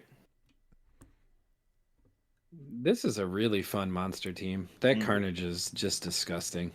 Yeah, he's if you get him going. This next team is Redman 100%. Well, just looking at the Monsters Are Us though, there's it's hard to choose which monster you're gonna try to go after, because if you leave any of them alone, you're gonna regret it. Oh yeah. Yeah, actually, I think this is more Christine than Redmond, to be honest. It is still Redmond, but I just said a Redmond build. I did not specify who. that is true. It definitely screams Christine to me. Yeah. 6 is Alex Firo with Tyrant, tried and true. We have, count it, 1, 2, 3, 4, 5 Sky Tyrants. It's actually a Secret 6 theme, which I think is dope. We have 1 Sky Tyrant with the Power Gem, 1 Sky Tyrant with the Mighty Thor Sword, 1 Sky Tyrant with the Blood Axe, 1 Sky Tyrant with the Muramasa Blade, and 1 Sky Tyrant that's just not equipped. Then we have regular Giganta from Wonder Woman 80 at 30, Prime Giganta at 25, Scott Porter White Shirt with the Sinestro Core Ring, and Commissioner with the Reality Gem. I think the thing that would make this team cooler is 2 Venom Magnetos, and you just release the Sky Tyrants. See, so the thing I like about this, though, is you have enough Secret 6 now that opposing characters can't use Protected Outwit or Safeguard. So all that Outwit that the Sky Tyrants have is just, hey, you don't have that. I'm just going to take that away. Which you can still do, because if you do 4 Sky Tyrants, that's 4, and then Commissioner's 5, and then... You'll need a 6th. Yeah, you could take... You don't need that Scott much. Porter Just mess with the. would be the 6. Oh yeah, white shirt has it. That's already 6 right there. All right. So you just have to change the Gigantas and maybe an equipment here or there. But Venom Magneto being able to throw them out a little further. But I mean, 5 Sky Tyrants on a on a team is amazing. And they're all equipped with something good. Like Power Gem is good, Blood Axe is good, Murmoss is scary if you hit right. So I mean, that's I would be like, all right, I don't know which thing to attack first. Probably a They're Sky all Tyrant. Well, yeah. I'm gonna say percentages say a Sky Tyrant. All right, let's go to 5th. That's a gutsy team because that's a team that Darkseid just eats. Oh, that would be a feel bad moment right Oh, that's there. true. He kills one Yeah, Sky Tyrant like, and all just die. Have like, dude, Alex, you're set clanks, man. Throwing that out in this meta, good for you. 5th place is Mike Seekerman, Pastime 1. Annihilation, 70 with the Sword Bear, 75 with the Muramasa Blade. It looks like King Jefferson with the Darkhold, Caveman Wally West with the Emotional Modifier, Sky Tyrant with the Power Gem, Kara Zor-El with the Trick Arrows, Black Shirt Porter with the Sinestro Core Ring, Per Degaton with the Reality Gem, and 2 Time Breakers. This is a pass theme. I really like this actually. Yeah. I mean, you're starting with Annihilation. I have like a very soft spot for this figure, so she's actually great. Time Breakers can die, Yeah. giving King Jefferson a little bit of ammo there, and then being able to carry up Wally West with Sky Tyrant is huge. Yeah, just hey, you don't have senses. What were you gonna say, Miles? Oh no, I'll say this: the time breakers on his sideline must have been just like how many time breakers he had. Is what I'm guessing. Oh yeah, okay. Oh yeah, Absorbing Man Prime. Zala Jor-El, if she hits, she can bring something forward. So you're probably just pulling Annihilation across for some attacks. Yeah, this is cool, man. I like this one. Or King Jefferson actually, because then you Yeah, can get his thing off if you get a couple of things KO'd. Probably Jefferson doing bomb. Yeah, Jefferson. Yeah, it's a neat neat take on past. Cool to see.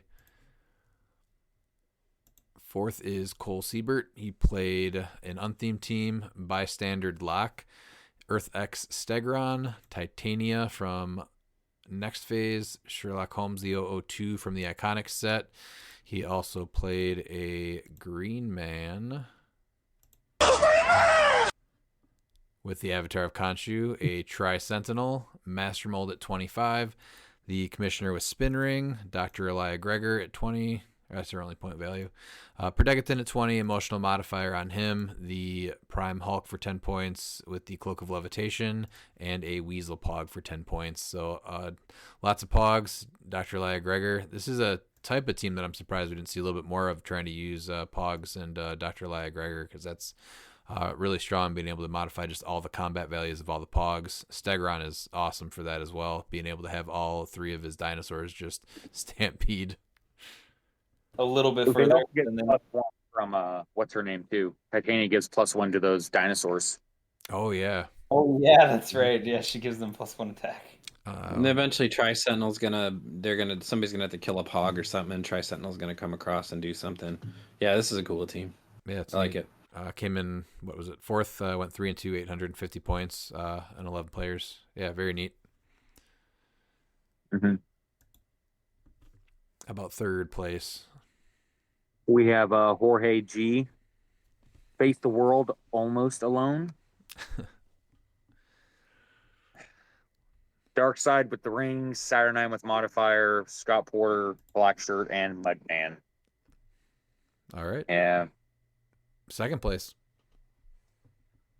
I'll at least give him points for Mudman. 2nd place is Jay Patel with Idaho States. Oh, look at that. Legacy Thanos with the Remaker Inspection. It's a West Coast thing. Yeah, the Legacy Thanos Colossus is a West Coast thing 100%. Yeah, and then Colossus with the Cloak of Levitation, Butterfly, Saturnine with Zero and Liar. That's pretty good too. And then Mr. Scott Porter, the Black Shirt, and sideline was Ace Legacy, Cosmo Legacy, the Ducky Deadpool, Elsa Bloodstone, Griever, Major Logan, Mr. Oz, Mern, and some tarot cards. Again, I thought that Thanos and Colossus were going to be like 50% of the field, so I'm very surprised that they were not. Ruler again. Taking us to first place, Peter Melton with copy paste. This is the traditional dark side build, which everybody knows. So congratulations, Peter. All right, moving to Alabama, they had 20 players. This is the last event that happened this weekend. Coming in 8th place was Rick Hurd with Mind Manipulation. A couple of banned pieces now. So Clea Sorcerer Supreme with the Liar Gem, Jean Grey with the Spectral Ring, Butterfly, Prime Black Leopard with the Spin Ring, Saturnine with the Indigo Tribe Ring, the Black Shirt Porter, the Colossal Groot with Avatar of Towerette on him, which is neat, and then the 20-point Starro Legacy. So a ruler team without Prime Colossus. Kind of a neat combination, though, even though it's got the Gene Bomb. I guess you're just trying to hope you don't get hit until you can throw it across. Is that what I'm seeing? Yeah. Yeah, I'm not seeing how else that would activate. He went 3-3, 790 points. Spectral Ring is a cool addition on her. Otherwise, yeah, I don't know. He's got the TK on Saturnine. I think that's about it. Mm-hmm. All right, let's go to 7th place. Yep. And in 7th place, we have CL. Where is Bob? Your Mind is Mine 1. With Prime Colossus, Captain Carter Shield with Demon and Armor, John Constantine with the Indigo Ring. This is unthemed. The X-Men DPS 11B Magneto. Which one? That's a Danger Room. Oh, yeah, Danger Room. With Exospecs, Sakarian, Saki with Cloak, Captain America, the Pegasus Cap with Miramasa Blade, Space Ghost with Lyre. Looks pretty strong and hard to get through, and then you're probably just hoping to get Pegasus Cap off with all the other stuff that you have to deal with. That's what it looks like, yeah. Magneto and Sakarian are going to be hard to kind of break that line. It's interesting that Captain Carter's shield he put it on Colossus. I get why he did it, but Demon and Armor, this is still a really strong defensive team too, on top of having some definitely aggressive attackers. Yeah, you're just bringing everybody up to that 20 defense with Colossus, and then Demon and Armor is making you not be able to positively modify or replace. So, well, it's a 20. Oh no, so it's only if you can already use 20. But yeah, that 20 is hard to hit. Yeah, because Demon had only be a 19. Well, that and Cap's giving you ESD too. So if they're shooting at you, then you're 22. Yeah. Yep. Yeah, it's got some neat tricks. All right, how about 6th place? All right, this is Nate Wineland. Yeah, so he's got Mystical number 1. So we have Ghost Rider 048 with the motorcycle, Blade from CAV with the octopus arms. You'll love to see it. John Constantine with the Nightbringer and Lyre, Wanda Maximoff, the Uncommon from Disney Plus with the Carter Shield, Saturnine with the Zero Ring, Jennifer Kale, Madam Web, Scott Porter, and Madison. Mystical theme. Sidelines mostly the riders for Ghost Rider. Blade, Ghost Rider from CAV, the Chase. That's pretty cool. The 001, and then Moon Knight, Reverse Flash Prime, and Venom Doctor Strange, who I think is also going in for, he's going in for Ghost Rider. That's pretty cool. John Constantine is seeing a huge uptick in play. I think this is the first weekend that he's been on this many teams, I think, right? Yeah. Yeah. He's been pretty consistently throughout every event so far. And he's being main force, too, not even just call-in if it seems like a good call-in for Butterfly. Mm-hmm. Yep. He's great. Unique spin on a mystical team there. Yeah. 5th place is Nathaniel Fune Mayer, and it is our team is the name, Silver Scientist theme. Iron Man, Avengers Forever 049, the 200-point one. That's very cool. With the Influence and Spectral Ring, Captain Marvel, the Prime, a very underrated piece at 50 points. Saki with the Cloak, Mr. Oz, Ant-Man, and Night Nurse. I like that Iron Man a lot, and that is a very cool use of that piece. Oh, he's great. Yeah, and he's even better now at Silver because he got an extra 100 points to play with. And then again, Captain Marvel never really got a chance to shine, and I don't think it's made any team that we've talked about, right? I thought Captain Marvel was pretty good when he came out. So We saw some he was on teams, I think, for like the first week he was legal, and then they clarified it and did that little errata because what was the big change they did with him?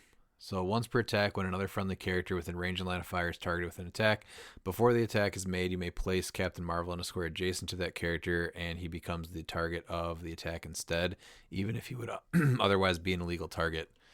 What was the... So what this did was originally, if you targeted everybody, he would become the target instead. of of all So if you everyone? wanted Yeah. Yeah. it'd be him instead of everybody. Yeah, so he was seeing a bunch of play like the first week, and then when that errata came out, then nobody built with him ever again for the most part. Mhm. But I mean, I don't know, Pen Energy or Pen, Cleo was the target. same way in Modern too. Yeah. When they made her not broken, they go, "Oh, she's not good because she's not broken." no, he's still awesome. Everything that he does for 50 points. Also leadership. Yeah. Yeah. There's another piece on this build that shows up quite a bit is that Legacy Ant-Man. Mm-hmm. He's just a great utility piece. Yeah, for Yeah. 25 points. Yeah. Yeah. Yeah, very neat scientist team. What about Absolutely. fourth place here? Jay Major. Jay played an unthemed team. Back to Mini Shredder with the Avatar of Towerette, Blackheart with Trick Arrows, Blackheart with the Soul Sword, DJ Doctor Doom, and Death Metal Wonder Woman with the Spin Ring. So able to take a Mini Shredder, which is very cool, to fourth place. Did the Shredders when they were out. Oh. I just like that Jay plays what Jay likes. Yeah. And then That's awesome. looks like DJ Doom can only... Oh, he's got Lord Doom also. Okay, so he's got two, yeah. Robot Doom and Lord Doom that he can swap into. So very cool to see. Again, Mini Shredder. Did he change the team from what he played in at the other one? I think he did a little bit, right? Yeah. Yeah, because I thought it was just like other monstery stuff before, and now it's like you put Shredder on instead. Yeah. That's cool, though. You're worrying about Blackhearts shooting you, and then Mini Shredder's just cutting your ankles off. That's actually fantastic. All right, how about third place? We have Rylan Hurd with the Jar of Demons 3. Is the Empire Beast, Sorcerer Supreme Beast with Reality Gem, Prime Blue Beetle with Power Gem, Soldier Supreme with Darkhold, Merlin with Time Gem, Faust with Remaker and Spin, Black Shirt Porter and Madison with Black Manta, Black Vulcan, Firestorm, Grodd, Luther, Sentinel, and the Flash on his sideline. That's interesting.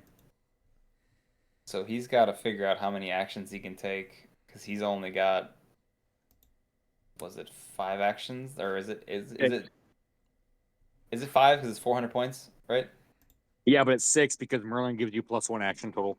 Yeah, so he's got 6 free actions he can take. It just this team still has a lot of free actions, so that's why I'm like, ooh, that's still limiting even for the player. So Yeah, because the Madison double perplex is 2 free actions, and so Yep. so it's gonna. And Beast's thing, his rallies are free. So yeah, you're Blue only Beetles is gonna be a free action because it's works with running shot. His choosing character is a free. Yep. And his attack power is a free. Yep. It's a pretty defensive team, though, overall. Oh, yeah. That's what it looks like.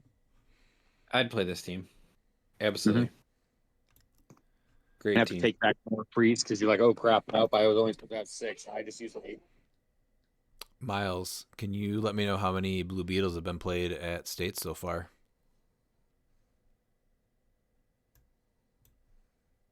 Let me just look up. I'm gonna say there's gonna be 18 of them played. Okay. Let's see how. Teach me let's tomorrow go how with to do 18. it. Okay. I'll walk you through it with. Oh, you're just guessing? No, I'm looking it up right now. I said Okay. 18. He's actually on 14 teams, and he's the 31st highest figure. 46 wins for a 61.3 win percentage, but he's on 14 teams. That seems really low. Okay. All right. How about second place here, Jalen Major? All right. Jalen played Return of the King. The same Same team as played the other last thing. time. Yeah, so it's the Legacy APOC, Clay, Sorcerer Supreme with Lasso of Truth, Prime Colossus with Carter Shield, Butterfly, Saturnine with Zero, and Scott Porter. Oh, wow. So he played in a Saturday States and then went to another one on Sunday? I think so, yeah. He's got the reps with that team. He's got that team down cold. Mm-hmm. Well, he Yeah. played the modern version before it rotated, so like he's pretty much set to go. Anytime First play- Legacy Apocalypse makes a team, though, I love. Yeah, great piece. I was going to say underrated, but that's stupid. It's just a phenomenal piece. So, first place is Wesley Summers with 2 Latvarian kids, Latveria theme, Doom the Annihilating Conqueror, Butterfly, Diana with the Lasso of Truth, Sky Tyrant with Bucky's Arm, Mr. Oz, the Flash from Wonder Woman, 80 at 30 points of the Cloak of Levitation, Black Shirt Porter, the Watcher from Marvel Disney Plus 044 with the Spin Ring, and then Star out 20 points. Sideline is Bishop, Cosmo, all caps Doom, Dr. Doom, the Sorcerer Supreme, also Bloodstone, Griever, Mern, and a Starro? Yeah, so he watched. So what he does is he takes the power action with the 20-point one, and then with the what if token, he brings in the non-legacy at click 1 on his 200-point line. So he's cheating in 150 points. Oh, wow. I think there's a decent amount of teams that are doing that, right? He just did it the best. Wait. But so he's cheating in less points because that star goes to 260. So then you. But he's only playing 20. I know he is cheating in less points, but he is at the same time not, because he's only paid 20 points for a 200-point figure. How does that Watcher work? Do you? Equal or less points on the starting line on its start. Okay, so yeah, he has to come in on his 200-point starting line. Okay. Yeah. I had that because I had that with my Mjolnir trick. But like honestly, like Watcher, there's just too many shenanigans with Watcher that Watcher honestly needs to be on the ban list because of the free points, especially like but last year Wesley did the same thing with the Iconics Hall of Armors by bringing in the 10. Oh yeah, and you would swap out. Yep. Yeah, he'd swap them out, and so they go on to click 1, and so now you'd have all these. Yeah. Watcher is enables a lot of things, especially with the Starro thing. Even though like I like it, especially because I'm able to get Mjolnir, as well as tons of support. But but Starro's still worth 260 no matter what, right? Like he swaps out, he's still worth. Yeah, he's still worth 260 because it's a replacement. But yeah. What's interesting is he did not play the Latveria map. So there, I mean, you just basically can do it the points for free then. Can you? Thought you could. Maybe I'm incorrect. I will find that out for us. But another good use of the Latveria theme. Then you said Robot Doom and Doom Sorcerer Supreme on the sideline, and then a bunch of looks like defensive answers for Butterfly. Yeah, absolutely. I like it a lot. I think it's a well thought out team. Wes is really a good builder and a good player. And again, Latveria is it's very different from any other one that we saw. So yeah. All right, that will wrap up our. Oh, he went 8-0 too. Very good. 2,810 points. That is the 12th States event that happened this weekend. So that will wrap up our States coverage, and then we have some listener questions. Your ass better call somebody! First, we have J Major. What about a Master of the Universe Gravity set? Dan, do you know who the Master of the Universe is? Yeah, He-Man. Okay. They who played He-Man in the movie. You act like I'm like a 12-year-old. Yeah, that's why I'm asking. Who played He-Man in the live-action version from 1987? Was it not Arnold Schwarzenegger? Dolph Lundgren. Oh, sorry. Well, that was my fault. I did not know that one. I just took a shot in the dark there. Jay, Hey, Pete, I'll do you one better, though. How about a full Masters of the Universe set? I was going to say exact same thing right there. I don't want a Gravity. I want a set. There's so many characters. And then just like growing up in the 80s, I think He-Man was probably the first superhero cartoon that I even watched. And This is what I always think about whenever I see He-Man. So my mom actually made me sell all of my figures that I had for He-Man for 50 cents each at a garage sale. And then I bought NBA Jam for the Sega Genesis. And that randomly pops in my head probably way more frequently than it should. I still have one of my original He-Man action figures. I have He doesn't Castle have any of his Grayskull. accessories. I have Beastman still. Beastman. Yeah, that would be an amazing. I would actually like a full set, and then the chases could be just versions of the movie, like Dolph Lundgren and whoever played Skeletor. I'd be perfectly happy with that. Well, you can get some vehicles with like Battle Cat. You get equipment with the yeah. swords. Yeah, there's in the wand or not the wands, the staffs. Tons of stuff. Mhm. Oh, do you know what I need though? Is an Ultra Chase Stinkor that actually smells. A scratch and sniff clicks. You can't have. I want Battle Cat and Cringer. I want just a horrible piece that like. You get way more Cringer than Battle Cat. That's what I Yeah. want. Cringer Complain. Cringer takes damage. Yeah. And then, yeah. I know this. I mean, this stuff makes itself. I'm 100%. Easily On a board full with this set. set. Yeah, easily a full Oh, yeah. set.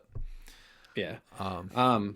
To answer the question, yes. If you have a Latveria team, 0 points is the village Oh, that's right. bonus. Yep. Okay, I couldn't remember if it was like you had to be Doctor Doom or something, or what the. No, you get bonuses with if it's Doctor Doom if you pick, but it's I just thought it was interesting. So, anyway, sorry, I derailed the podcast as usual. All right.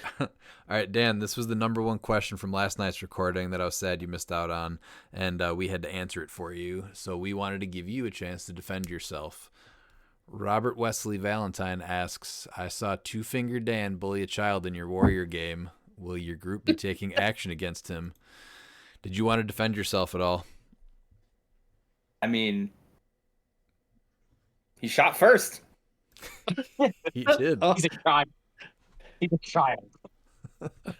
I mean, when he comes in and pulse waves everyone next month with Zadkiel for like 18 damage, I'm gonna be like, hey, you know, One man can prevent that from happening. Harris. oh, but you know, Skynet's here for the chaos, so he just might be like, hey, let it ride. Yeah. All right. I just wanted to see what you had to say about that, Dan. He's probably coming for you next month.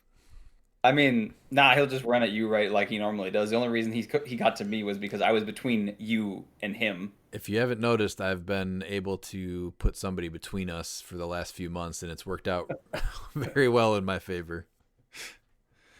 Dude, that kid loves the chaos and loves the fight, so he's just coming for it every time. All right, moving to Lou Minotti. Do you think that the impending arrival of Beetlejuice will address many of the problems that players have with Silver Age? I think it's actually going to ruin the game until he's addressed because players are going to try to abuse him. Mm-hmm. Yeah, the autonomous being able to bring him in and just be like, hey, guess what? Can't do much of anything. Yeah. Yeah, the complaint about Darkseid's unavoidable is going to be nothing compared to what Beetlejuice does. Yep. Yeah. Especially in Silver. Would Degeneration Clix be willing to host a Silver Roundtable discussion to help iron out the problems that people have seen with Silver and help iron out any future issues before they start? I thought this was actually a pretty interesting idea, and we could probably flesh this out into something really good. I mean, that would still be something I'd like. That's an Aaron question because I still definitely want him like sitting at the table for that. Oh, he would have to definitely be involved, yeah. And No, right yeah, now, I think that be monthly too, to address like new sets coming out and everything. Yeah. I think it would be a really good like ongoing series. Yeah, I think with a little bit of thought, that could actually be a really good idea. Mm-hmm. as one of the vice presidents of the marketing department, I just want to point out that we need T-shirts that say Knights of the Silver Round Table. That's pretty good, actually. Thank you. Okay, so if you're listening, whip up the design. Knights of the Silver Round Table. And then last, he asks, who's ready for Modern again? I haven't even gotten my states yet, Lou, so I just want to play in my states. Yeah, I was like, I'm judging this weekend and playing next weekend. Let me at least play some Silver before I jump right back into Modern. Yeah, we I did get my... Kind of, it makes it not really fun for either format with the amount of autonomous in Modern now as well. Is there that much again? They have timebreakers. And then Yeah. you also have the Irene Adler Pogs. Yeah. Yeah, the Irene Adler Pogs are going to be the most abusable thing in Modern with Beetlejuice. Yeah, because there's 0 points, right? Basically. Yeah. Yep. Yeah, just because we haven't played our states yet, though, I definitely want to see out these silver builds, and some of us are going to Chicago also. But once that's over, then I'll be excited to start building for the Icy Regionals. But I don't even have a Modern team right now. I'm just slowly looking at silver. I finally just got my Wakanda stuff, so I'm toiling with that. But I mean, I'm excited to build stuff in Modern with that. But yeah, I'm really excited for Silver States this weekend. My Modern team isn't changing, so all I did was pick up an Ares to swap off for Poseidon. That's the only thing that really changed. My Modern build staying the same. And then Nick Blue asked, what builds have you seen 0 of in states that you expected would be ran? I don't know about 0, but the ones that I mentioned today especially was the Maria Hill and Starro builds. I thought those were going to be all over the place. And then we saw 2 of them today, but Legacy Thanos and Colossus. I think what's been interesting to me, especially doing the episodes on Silver and going through like all the top 8 builds, is just kind of seeing the progression, like where it started with certain teams. And there's been consistent pieces, like Prime Colossus just appears all over the place. And Ruler is like humongous right now in Silver, but Latveria has really quietly won a lot of events. Yeah, Liberia's like, hey, we're here. And I guess, Medina's both events that he played his Latveria team with. And then Constantine played with a version of Medina's Latveria build. So, yeah. There's a ton of cool stuff out there. Yeah. Garrett Schnathorst, how do you think the new pieces are going to change up the current state's meta? Obviously, the juice is going to be an interesting change, but some Iconics and Black Panther have entered the arena. Is Panther's not legal for ours, right? No, it won't be, but it will be the one after that. And are you coming to Chicago with us, Pete? I'd have to look at my calendar. I mean, hey, once Pete, he's legal, Legacy Panther is gonna be a thing. Pete, are you coming to Chicago? When is it? It's the 8th of December. It's a Sunday, I think. is it a Sunday? I believe so. Oh, okay. Yeah, I could probably do that. Let me see what I can do. All right. I'm going to hold you to that now. I said, let me see what I can do. That's what you're going to hold me to. I'll get the text. There'll be 5 texts tomorrow. That sounds typical. I'm saying Uncommon Black Panther will see an uptick in play. Uncommon? Especially because Ruler is up there so high that I think that you're just going to see an uptick in play with him to bring in all those porters. Oh, yeah, I could see that. Yeah, the shenanigans that, yes. I think the big one's going to be Hitari Yao, right? Hitari Yao. Yeah, that's exactly what I was going to say. Yeah. And you may And see then somebody Chaos King at 250. Yeah, that's going to happen. See, Yeah. that would be me. I would do that because that just sounds hilarious. Yeah. And is it a tomb? Yeah, Two 300. Yeah. Yeah, that's a More spicy something. piece. Oh, Legacy Chair Panther. That's the other big one that's going to enter. Yeah. sure. That one's going to be big. Yeah, Panther. Other than that, though, I don't see like a huge shift. I don't think coming out of this, because even Iconics, what did we get? The Superman one. It's a neat set, but I don't think it's going to be seeing much play besides maybe the phone booth. Phone booth will get I would say played. that phone booth's pretty good though. Raven. That's who. The Raven Iconics is going to see tons of play. So she comes out, I think it's December 11th, and then so she'll be. Oh, I thought she already came out. No, she's out. They just finally previewed her, so it probably randomly got shipped to somebody. But that gets released on the 11th, which then makes it legal on the 18th. So there's maybe it goes until 18th, the last week. So there might be 2 weeks of states where Raven's legal, and I could definitely see Full Point Trigon too. I just think that's bad. Don, it's just that there's way too many answers because he only has a single target. So the big thing though is that he's able to score double points on people that are lower than him. Yeah, and doesn't he only he's not taking damage at a certain point? Yeah, I gotta if read he's him. the biggest, if he's the highest pointing character on the field, The and more it's not been the first time he would take damage, he just doesn't. Yeah, the more I read him, the more I was kind of getting sold on him. Yeah, he's solid. Like he's a worthwhile tent pole, right? Yeah. Once you see Beetlejuice become legal, you will see Chair Panther. You won't see him as much as Beetlejuice because I don't think there's just as many of them, but he will come out to get rid of that off the side. You'll see Despero too then, because not everybody's gonna be able to secure a Panther, so they'll probably switch into Despero. Then. I hope they don't go see Panther answers Beetlejuice. We're gonna leave him alone. I really hope that we don't get into that. I Well, really no, hope. like, that's not the like that shouldn't be a thing where you have to play a necessary like to an extent like play a necessary item in order to counter one piece. I agree, but if the trade-off is I play 30 points to counter 100 points, that's going to destroy my team or cause me headaches, I'm fine with it. Yeah, except he's free, so I don't really count him as 100 points, I guess. I mean, you there. he can offside them for. Yeah. Moving to Ben Groenhide. Our provincials had several players unable to attend due to poor driving conditions, snow, on the 4-hour drive to the venue. Do you think the time frame for states and provincials is too restrictive during the holiday winter season? Is it the only option due to other events happening throughout the year? This is actually something that I think we have to deal with here a lot in Wisconsin. It's really hard to plan something in Wisconsin from, I would say, even like December to March, and you're kind of at a toss-up because it's really hard to ask people to travel in the crazy snow that might come. And when you're paying to prize out an event and, 75% of the people don't make it, that really hurts. So I think it's a bigger problem just in general for the winter, but getting states ran this year overall, I think, has just been a nightmare. Originally, it was going to happen twice this year, and then once before Worlds, and then now it's finally happening. So it's better to have skipped it, but it was definitely frustrating why it played out.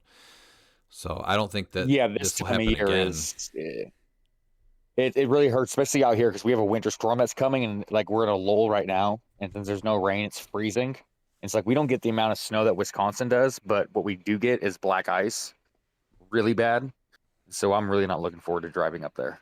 Yeah, and if that happens, if that storm light comes through the night before states, that's a pretty good reason for people to not, drive and worry about that because everyone's getting up early to make it to these events. So overall, I think it is bad timing, but I would rather it still be getting ran than not ran at all.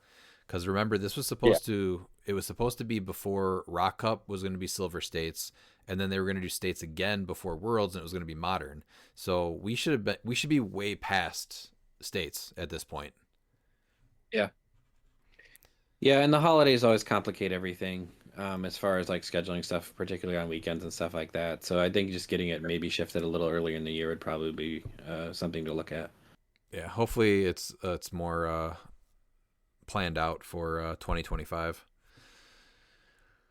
Peter Marshfield was able to get his questions in. So what's a keyword you want to see get more attention?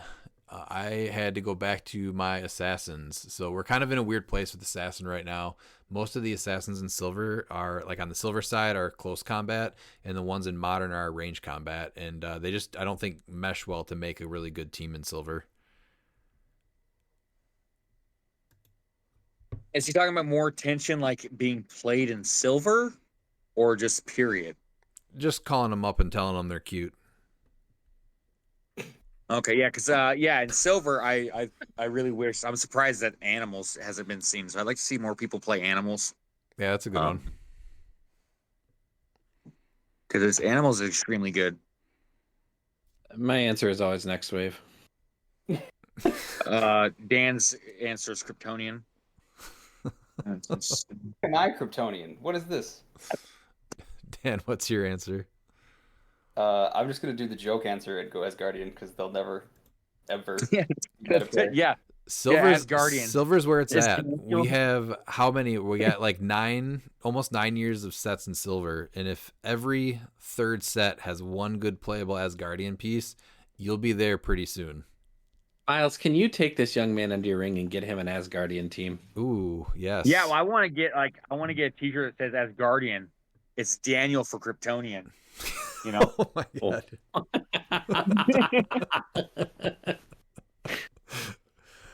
Dan, did you miss us? Always. What do you think? I'm here for Yeah, everybody. those two keywords. I don't know why Asgardian is not good. At least you can cheat that onto Spider Family. I can in some sense. So I mean, there's that. All right. Which equipments do you guys want to see get some more attention? This one was easy for me, and I said Mjolnir from the Mighty Thor. It's probably, I think it's the most expensive piece of equipment to acquire, right? But it's not making any teams. $100. Yeah, it's not making Well, any no, teams. it is. Yeah, It made one team. it's not Fuel Mjolnir. Yeah. Sentry. Well, that's what I'm. Yeah, It's Sentry. one. I've seen it on one team today, but it's $100. Plenty of people still have it, and that use of it was awesome, and it won. It won the state, right? No, it came in third. No, he got third. It came in third, but that was an awesome team. Yeah. And Mjolnir. it ran modern Absolutely, when yeah, we first started Mjolnir, playing because it was always on Star Fox, and he was doing what, an 8+ range flurry. It's a piece that I'm surprised has not come back into the lexicon. Yeah, Those are just kind of different times. But that's only 90 points because Star Fox is 80 and Mjolnir is 10, and it's still a great combination. yeah. Like on Avengers? Yeah. I'm surprised. That's just one of those things that sticks in the back of my mind when I'm looking at building teams. I would say Exospecs, honestly. I don't understand how that is not on way more builds. Yeah, that's one that always confuses me because it's like, hey, I just pick an attack or speed power, and I get it. That seems pretty good. Mm-hmm. Mini Slayer. God damn it, Miles. I'm now gonna say Scarface because I had no idea what that thing did. Yeah. That thing's awesome for 10 points. No, I know. I love Scarface. Do you have one? That was actually my real answer until I saw that Scarface, did I'm so pretty- well. I'm pretty sure I actually have one. I think I just actually randomly pulled it out of a booster that was sitting on like somewhere at like not, what was it? Rockhead? It was what Batman animated series. Yeah. Oh yeah. I and the Venom harness. Yeah. Like we can't find uses for that thing. That's another good one. I mean, you could do it to Daredevil like you did in the old days. It just here, all right, Daredevil, just pump yourself up and then just keep killing yourself, but you're not actually gonna die. I think I saw it on one team today. I don't remember who it was on though. Was it on a Daredevil? Venom Harden? Yeah, it was on somebody. Yeah, it was on somebody's team today because it caught me off guard. I completely just forgot about it. Oh, it was on the team I think that had was it on the team that had the staff? Yeah, I think so. Because it had a couple of weird point values. Yeah, it was a Latvarian team, wasn't it? Something with swapping out and dropping the staff, we thought. I think so, yeah. Pretty sure. Yeah. Yeah, there's so much. I mean, Redmond loves equipment. We all know that. We all play heavy equipment here in our area. So any equipment stuff, like when you get to get some old equipment and make it useful again. Ock arms, I mean, come on. 10 points for Flurry Giant Reach. Yeah, I mean, mine barely making teams. I mean, mine's the crowbar. Hey, you have reducers? No, you don't. Yeah, how many pieces have invincible? Or imperv that reduces damage or just something. And it doesn't only work for close attacks, right? The crowbar? You can just shoot with it and it works just fine. Yeah. Dude, after seeing the adamantium ball and chain this weekend, I'm not gonna lie to you, it's sitting on a ton of scratch space on my 12 teams that I've been panic building and sending to Miles. Yes. All right. Question number 3: why hasn't the emotional modifier been more prevalent? I'm assuming it's just more because Prime Colossus doesn't care about it because you used to have to build with it. Yeah. So I'm still using it. It's still great. Which I kind of like that it's not a like a mandatory. I kind of like, I don't know. It's one of those where I'm more excited when you can play more diversity and don't have to worry about I just have to have this. Yeah, well, there was one state where it appeared on I want to say half the top 8 builds. Yeah. Because I kept thinking, where's the emotional modifier? And here it is now. So. But what we saw or heard, it's Prime Colossus was sitting at the 4th highest spot, was it? Or 3rd? 4th? Yeah. 4th, well, right? and he's and with people that are modern players getting into silver, like they have that piece, and he's just an amazing piece. So it's really easy to build a great ruler team with him. And evidently you can cheat him on Spider-Man Family, which I would have never thought of. Yeah, But that was awesome a too. very cool move. Yeah, yeah. And then he asked, where is the Retaliators? I think they're really just a bigger risk in silver, right? With the ranges on some of the characters that have the potential to just have a, and then you have to play on a small map. Oh, we still saw the Dark Phoenixes, but yeah. Yep. And we saw the Groots too. The Groots were We there. saw Tri-Sentinel, yeah. They're still there, but it's not I mean, you remember Modern, 5-6 years ago? Oh, it was all Retaliators. Like, man, there was at least like 3 on every team sometimes. And you're filling up your back row. And it's maybe like 1 or 2. Well, it's changed from the big maps to small maps. I know you still have big maps in silver. But the other thing too is one of the things that they did in Modern then was they help you build out your team and get your role for map up. Yeah, that was one of their main functions too. Yeah. And I mean they're there. If people want to play them, it's a risk because if I see one, I'm gonna then say, well, we're playing on a small map because I'm gonna kill that thing before it does something stupid in my team. One piece that I did not see that I thought I'd see at least on one build was Mangog. Like that's a retail that I'm like he will change the game. Yeah. And Well, people think with small maps that he's unplayable now. Well, but I don't care about pulling the Odin sword. I just want that. I know. I don't get it either. No, that's a good. It's just like what we were talking about with the emotional modifier. You take one thing away, like the Battle Fury thing isn't as good, and everybody just writes it off. I mean, how good is the emotional modifier just for the things that it can do with the attack and defense? Oh yeah, does it have like 4 things? Is it just attack, defense? It's just 3. Yeah. Okay, I couldn't remember. Just like what Miles said with Mangog, though, just because he can't go pull the Odin sword, which not many people were doing anyway. No. Like now, he's still crazy for a retail. I think once they kind of come, the Gene Bomb's gone, I think you may see the return of the Gog Bomb. Because man, honestly, that triple attack, I've been on the receiving end of that many a time, and it's like very defeating. Yeah, when my whole team gets wiped out because I missed my rollouts and everything's dead, I'm like, well, okay, Mangog just won that one. And then Peter's final question is, why is the Batman the Animated Series Fast Forces going for $120 right now? Is there an actual reason? What's in it? Batman the Animated Nothing great. What is? Nothing great. Yeah, I think I have one and I've never played it. Is it in with the main set? Is that? Yeah. It's with the main set. Yeah, I don't. These look that good. Where is it? It's probably someone put that up there just because. I'm guessing. Just like an eBay sale. Yeah, it's on eBay for 120. Like that's. Oh, that's eBay. That's a whole other market in and of itself. This came out before, or this came out right after we started playing, but before we started playing competitive. Where's the that Penguin from? Is Penguin from Fast Forces? No, he's not. No, that's the Batman Brave Foes or something like that. Oh, so that's even older. Or Joker's Wild. Oh, he was the Joker's Wild one. Okay. Yeah, that's the Joker's Wild Penguin. Yeah, I don't think there's any reason for it to be going that high. It's probably just maybe not a very commonly sold item, and so somebody threw one up there hoping to get someone to bite that just wants to collect it. So I don't think there's any reason. Yeah, I don't. There's nothing I'm seeing in here that's. I got nothing. All right, that will wrap up our questions. Any final thoughts from you fellows? What? By the way, on my eBay store, there's a Batman the Animated Series going for 120. It's a steal. Everybody rush to buy it. Just kidding. It's not mine. It's not mine. Everybody knows I'm too lazy to ship anything, so it's not my eBay store. That's very true. Any final thoughts, guys? You gentlemen have a fantastic Thanksgiving, and I'm looking forward to silver shenanigans this weekend. Miles, you better have your phone on you because I've got probably 30 more panic builds tomorrow. Yeah, I'm hoping my phone doesn't die from me reading them. Man, all the messages. Absolutely. I hope you have unlimited text files because, man, that's going to be rough. I do. I have unlimited text. So final reminder, our Wisconsin ROC States event is this Saturday, November 30th. We now currently have 25 people signed up. So thanks to everyone that signed up already and early. Don't forget to add your build sheets before the event. We still do have room for some more players, so if you're thinking of attending, please make the trip. It'd be very cool to have the highest attended states event. I think right now the max is 21.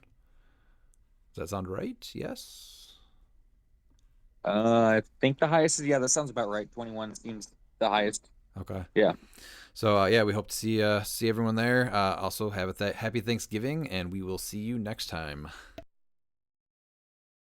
And if you're not down with that, we got 2 words for ya! Click it!